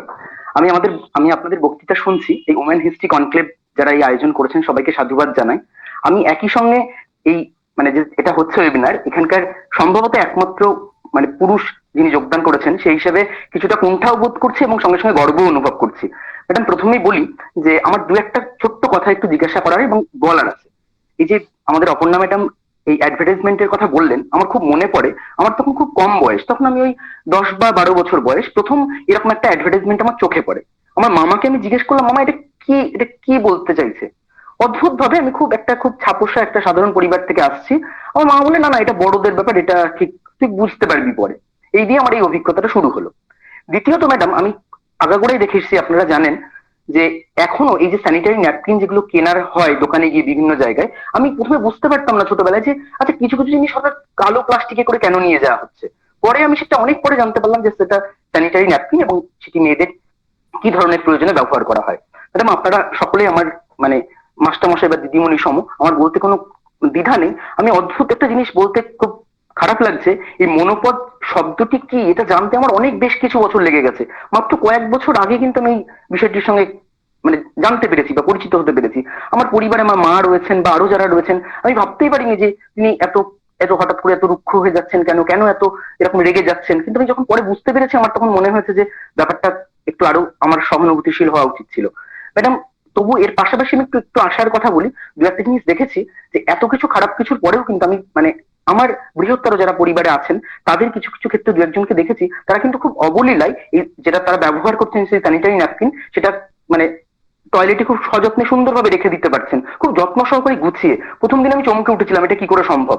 পরে আমার সেই মানসিক বিকাশ হয়তো হয়েছে, আমি বুঝতে পেরেছি সত্যি এটা সম্ভব বা সেই প্রগতিশীলতা তাদের রয়েছে। এর পাশাপাশিও বলছি, আমি আমার খুব পরিচিত একজন বান্ধবীকে দেখেছি, সে ওই স্যানিটারি ন্যাপকিন একটা রিইউজড করা যাবে এরকম একটা প্রোডাক্ট সে বিক্রি করে, এবং আমি তার কাছে গল্প শুনেছি সে অবলীলায় ট্রেনে বাসে রাস্তাঘাটে যেখানে সেখানে গিয়ে কিন্তু বিভিন্ন মানুষকে এই ধরনের অ্যাপ্রোচ তিনি করছেন যে আমি এই ধরনের প্রোডাক্ট তৈরি করি, আমি বিক্রি করি, এই ধরনের কাজ কিন্তু তারা করছেন। এই বিষয়গুলো ভালো লেগেছে। আরেকটা জিনিস যেটা বলার সবচেয়ে আনন্দের, যে আমি যে এই বক্তৃতাটা থেকে শুনতে পাচ্ছি, এটা শোনার জন্য আমাকে যে লিঙ্কটা পাঠিয়েছেন তিনি কিন্তু আমার একজন নারী সহকর্মী। মানে আমি খুব আনন্দিত বোধ করছি তার জন্য, বা খুব গর্ব অনুভব করছি। ম্যাডাম, দু একটা ছোট্ট জিনিস জিজ্ঞাসা করার। এক হচ্ছে, এই যে কথাগুলো তো আমরা শুনছি, আমরা বইয়ে লেখালেখি করছি, নারীরা লিখছেন, কিছু পুরুষও লিখছেন, কিন্তু আমি একটা জিনিস ভয় পাচ্ছি যে সত্যি আপনারা যেটা বললেন যে এই বিষয়টিকে পেরিফেরিতে কিভাবে নিয়ে যাওয়া যাবে, কিভাবে প্রয়োগ ঘটবে। সত্যিই তো আজকে এত নারীরা রয়েছেন যারা তো মানে এই ধরনের এর সঙ্গে যুক্তই নন, বুঝতেই পারছেন না তারা কিভাবে এই ব্যাপারগুলোকে এর সঙ্গে যুদ্ধ করবেন, কি করে এগুলো জুঝবেন। এইটুকুনি আমি একটু মানে চিন্তা বোধ করছি ম্যাডাম, যদি কেউ আপনারা কিছু বলেন। সায়ন, আপনাকে অসংখ্য ধন্যবাদ। আপনি এই আজকে আলোচনায় যোগদান করেছেন। এই আলোচনাটাকে, একটা বিষয়টাকে তুচ্ছ মনে করেননি বা অশোভন মনে করেননি, আপনি যোগ দিয়েছেন। আলোচনার শেষে খোলাখুলি আপনার বক্তব্য রেখেছেন, সেটাতে খুব ভালো লাগে। এটাই একটা পরিবর্তনের বিরাট জায়গা। এবং আজকে যে বিষয়টা নিয়ে একেবারেই কথা হয়নি, কিন্তু কথা এর পরে হওয়া খুব দরকার, হলো যে আমরা এই বিষয়গুলো নিয়ে নানা বয়সী পুরুষদের সঙ্গে, একদম যারা বালক কিশোর কিশোরীদের পাশে বেঞ্চে বসছে তাদের থেকে শুরু করে সায়নের বয়সী মানুষ এবং তারপরেও মধ্যবয়সী বয়স্ক পুরুষ মানুষদের সঙ্গে কি ভাবে আমরা কথাবার্তা শুরু করতে পারি, স্কুল কলেজে অ্যাওয়ারনেস ছাড়াও নানা অন্য সামাজিক পরিসরে কিভাবে কথাবার্তা হতে পারে তাদের সঙ্গে। এটা একটা বড় জায়গা, এটার জন্য বোধহয় একটা স্বতন্ত্র আলোচনা দাবি রাখে এটা। কিন্তু খুব ভালো লাগলো যে আপনি এটা জয়েন করলেন এবং আপনার বক্তব্য রাখলেন, সেটা খুব ভালো লাগলো। অপর্ণা আর জয়ন্তীদি, তোমাদের হ্যান্ডস রেজড আছে, তোমরা কি আরো কিছু বলবে না? আচ্ছা, না, আমি জাস্ট একটা কথা শর্মিষ্ঠা দি অ্যাড করবো যে আজকে কিন্তু আমরা বহু পুরুষকে আমন্ত্রণ জানিয়েছিলাম, মানে আমাদের একটা গ্রুপ মেল যায়, তার মধ্যে কিন্তু বহু পুরুষও থাকেন, তারা কিন্তু আজকে কেউ জয়েন করেন। না না, আমি আর কিছু বলবো না গো। ঠিক আছে। হ্যাঁ, অপর্ণা সিংহে দুটো গল্প আছে, সুন্দর গল্প, যেখানে কিন্তু স্কুলে এই কিশোর কিশোরীদের যে আচরণ, কিশোরদের বন্ধু সহপাঠী মেয়েদের যখন পিরিয়ডস হচ্ছে সেই সব, বা আস্তে আস্তে কি করে তাদের ভুল ভাঙছে, পরিবর্তন হচ্ছে মানসিকতা, সে তিনটে গল্প আছে। এই পুরো বিষয়টা একটা বিশাল এবং খুব জরুরি আলোচনার জায়গা। এটা নিয়ে স্বতন্ত্র আলোচনা যত বেশি হবে ছেলেদের সঙ্গে পুরুষদের সঙ্গে তত ভালো। শেষ করার আগে আমি একটা 7-8 লাইন কিন্তু যুদ্ধের কথা এলো, যে প্রসঙ্গগুলো আসে না এই সব আলোচনায়, যুদ্ধের অভিজ্ঞতার মধ্যে দিয়ে যারা গেছেন, যুদ্ধ করতে গেছেন বা যুদ্ধ মানে বর্ডার এলাকায় বসবাস করেছেন বা করছেন, কনফ্লিক্ট। সেই জন্য আমার মনে হলো যে আমাদের 11 পা বইতে একজন লিখেছিলেন, তার নাম বাণী সিনহা, এখন আর নেই। এখন বেঁচে থাকলে বাণী 95-96 বছর বয়স হতো। এই লেখাটা উনি 86-87 বছরে লিখেছিলেন। সেই লেখার একদম শেষটায় উনি তো মন্বন্তর দেখেছেন, কারণ তখন উনি স্কুলের ছাত্রী, গোখলে মেমোরিয়াল স্কুলে ক্লাস 9-10 ছাত্র, নিজের পিরিয়ড শুরু হয়ে গেছে এবং উনি সম্ভ্রান্ত পরিবারের মেয়ে, কাজী তখনই উনি ওই অত বছর আগে উনি দোকান থেকে প্যাড কিনে, স্যানিটারি প্যাড কিনে ব্যবহার করছেন, সেই ক্ষমতা তাদের ছিল, সেই রকম পরিবার থেকে এসেছিলেন।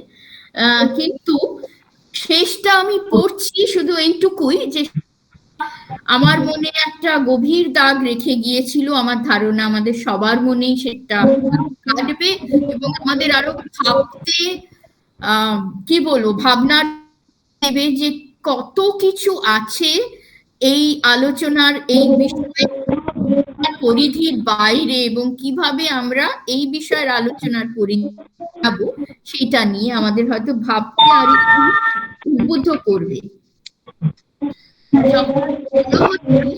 ঠিক সেই সময় মন্বন্তর দেখেছি।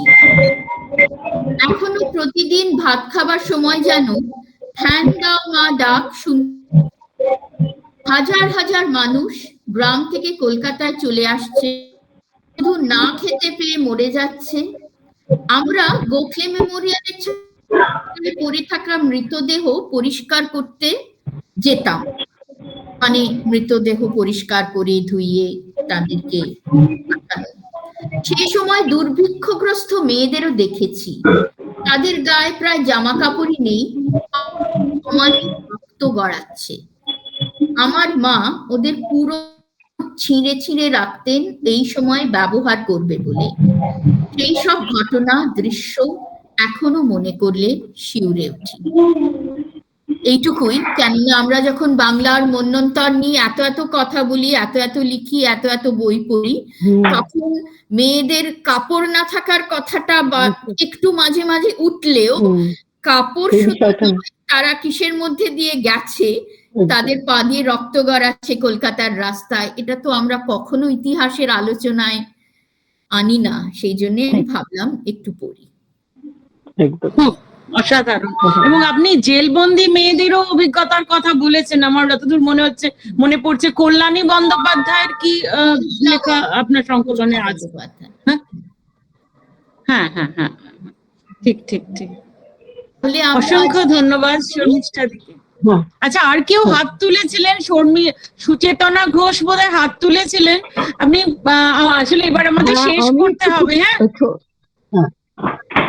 হ্যাঁ, আমি কি একটু বলতে পারবো?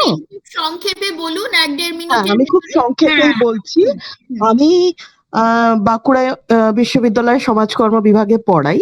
তো আমাদের স্টুডেন্টদের তাদেরকে আমরা বিভিন্ন ফিল্ড লেভেলে তাদেরকে কাজ করাতে হয়। সমাজকর্মের এটা একটা অংশ যে তারা সপ্তাহে 2 দিন করে ফিল্ড ওয়ার্ক করে, এবং তাতে আমরা কমিউনিটি অর্গানাইজেশন বলে একটা সোশ্যাল ওয়ার্কের একটা মেথড আছে যেটা আমরা করাই, এবং এই কমিউনিটি অর্গানাইজেশনের পার্ট হিসেবে তারা আমাদের স্টুডেন্টরা এরকম বিভিন্ন সমস্যা নিয়ে কমিউনিটিকে অর্গানাইজ করে বা তাদের মধ্যে আলোচনা করে, এগুলো করা হয়।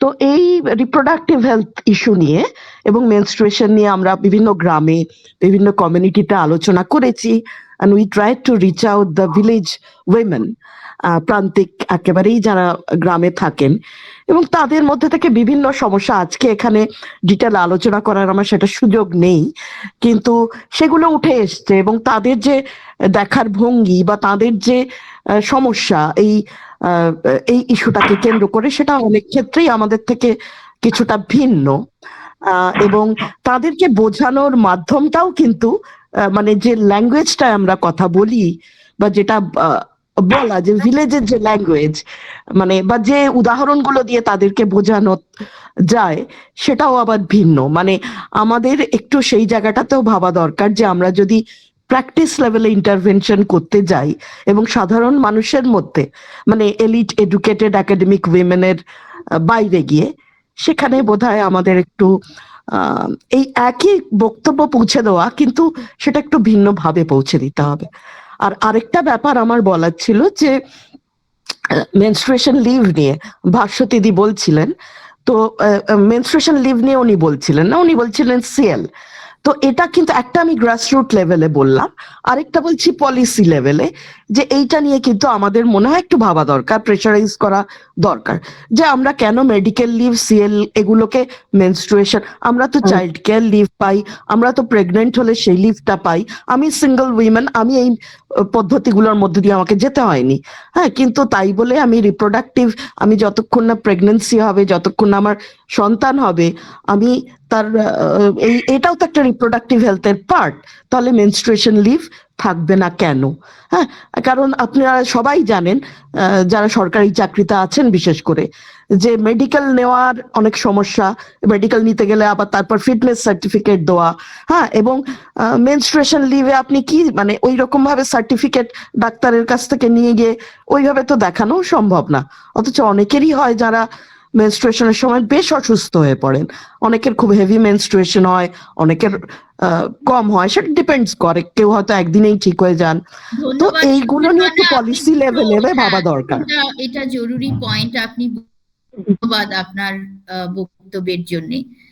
আমি তাহলে সকলকে ধন্যবাদ জানাচ্ছি আজকে যারা যোগ দিয়েছেন, আর বাসবিদি এবং অপর্ণাকে আলাদা করে বিশেষ ধন্যবাদ তাদের এই দুটি কাজের জন্য, অনেক অভিনন্দন, এবং অপর্ণা বন্দ্যোপাধ্যায় এবং ভাস্বতী চট্টোপাধ্যায় আজকের উইমেন্স হিস্ট্রি কনক্লেভের কনভেনারদের অসংখ্য ধন্যবাদ, এবং এই লেখকদের সঙ্গে মোলাকাত সিরিজ জারি থাকুক।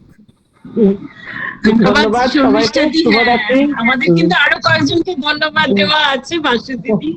হ্যাঁ, অবশ্যই জয়স্মিতা এখানে এখন আছে কিনা আমি জানি না, প্রত্যেকবার ও আমাদের এই পোস্টার যে করে দেয় সেটা কিন্তু কৃতিত্বটা ওর, এবং ও নিঃশব্দে কাজ করে, মানে ও প্রত্যেকবারই জয়েন করে, প্রশ্ন খুব একটা করে না, কিন্তু পোস্টারটা একদম ঠিক সময়ে রাত জেগে করে দেয়। হ্যাঁ, রুশতী যে সেও নিঃশব্দে কাজ করে, সেও প্রত্যেকবার এই ভিডিও রেকর্ডিং এবং পরে সেটাকে আপলোড করা, মানে রুশতী হচ্ছে অপর্ণার মেয়ে, যে এই কাজটা নীরবে করে যাচ্ছে। এই দুজনকে অশেষ ধন্যবাদ।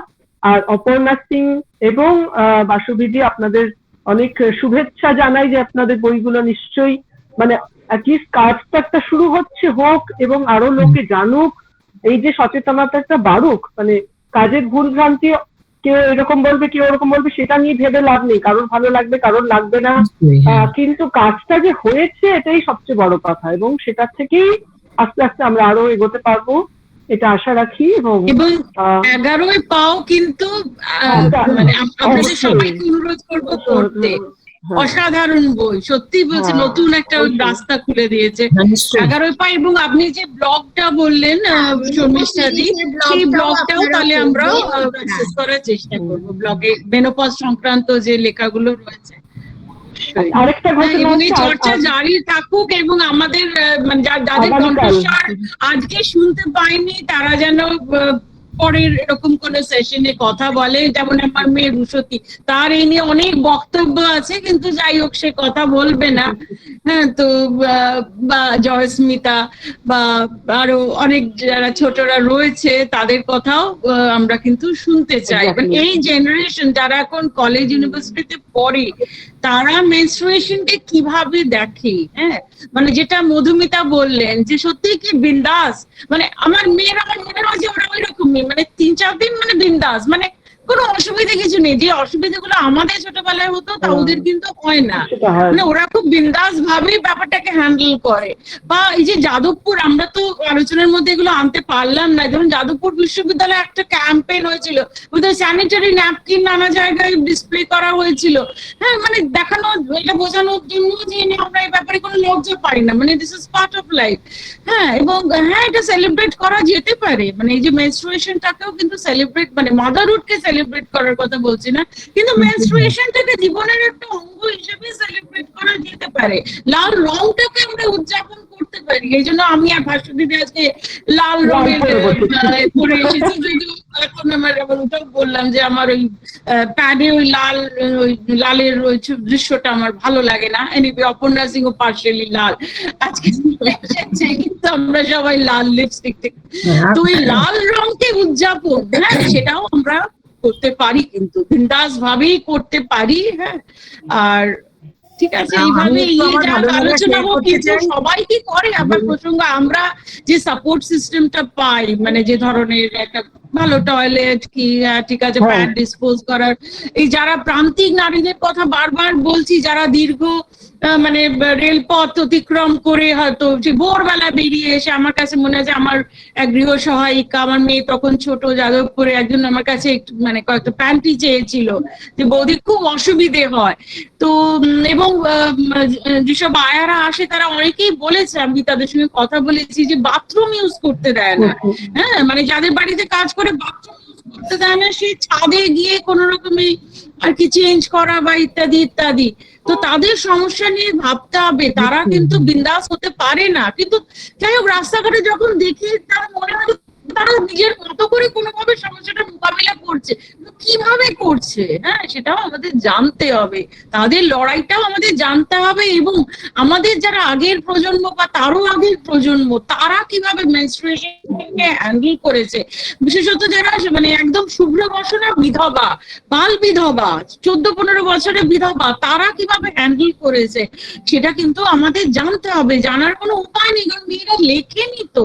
আমি বোধহয় কল্যাণী দত্তের একটা বইয়ে খালি একজন বিধবা পেয়েছি, যে ভগবানকে মানে সে প্রার্থনা করছে যে আমার এই রক্ত ভাঙা রোগটা মানে আমার থেকে কেড়ে নাও। হ্যাঁ, কিন্তু এখন ডে টু ডে বেসিসে সাদা শাড়ি পরে উইদাউট এনি আন্ডারগার্মেন্ট কিভাবে তারা মেনস্ট্রুয়েশন হ্যান্ডেল করতো, সেই প্রশ্নের উত্তর আমরা খুঁজে পাইনি। যতই গবেষণা করি না কেন, কোনো প্রশ্নের উত্তর জানি না, সারা জীবন খুঁজেও হয়তো মানে উত্তর পাবো না। হ্যাঁ, তো মানে মেয়েদের ইতিহাস লিখতে গিয়ে কিন্তু অনেক কিছু অজানা থেকে যাবে। তো এনিওয়ে, মানে একটা অ্যাজাম্পশন, জানি না সেটা হতে পারে যে যেহেতু আর এখানে শেষ, অ্যানিমিয়া হয়তো তাদের একটা সহায়ক হয়েছিল, হয়তো জানি না। এইসব মেয়েরা হয়তো অ্যানিমিয়ায় ভুগতেন ঠিক মতো প্রোটিন খাবার না পাওয়ার ফলে, যার ফলে তাদের সেটা একটা মানে হতে পারে। ঠিক আছে, আমরা ঠিক আছে শর্মিষ্ঠা দি, সবাইকে শুভরাত্রি। আচ্ছা, আর আগামীকাল সকালেও আমাদের একটা বই ডিসকাশনের সেশন আছে সকাল 11টায়। আমরা সকালে রেখেছি কারণ রবিবার বিকেলে আমরা ধরে নিচ্ছি আমরা সবাই বইমেলা যাব, আপনারাও যাবেন, আমরাও যাবেন, এবং আপনারা এই বইগুলো কিনবেন। সেই জন্য সকালবেলা একটু রান্না বান্না সেরে, মানে ঘরের সব কাজকর্ম, পড়াশুনো ইত্যাদি ইত্যাদি সেরে আপনারা 11টার সময় প্লিজ একবার লগ ইন করবেন। আরেকটা লিঙ্ক কনফিউজ করে ফেলবেন না, ওটার জন্য একটা আরেকটা লিঙ্ক আমরা ক্রিয়েট করেছি, সেটাও মানে সব জায়গায় দেওয়ার আমরা দিয়ে দিয়েছি যেখানে যা দেওয়ার। ঠিক আছে, কালকেও দারুণ আলোচনা হবে আশা করছি। এবং শর্মিষ্ঠা দি, আমাদের এই সিরিজটা অবশ্যই থাকবে, জারি থাকবে সারা বছর ধরে। এইভাবে আমরা নারী ইতিহাস চর্চা, নারীবাদী চর্চাকে এগিয়ে নিয়ে যাব। ঠিক আছে, ধন্যবাদ, শুভরাত্রি। থ্যাংক ইউ, শুভরাত্রি। শুভরাত্রি। শুভরাত্রি। ঠিক আছে, বাই।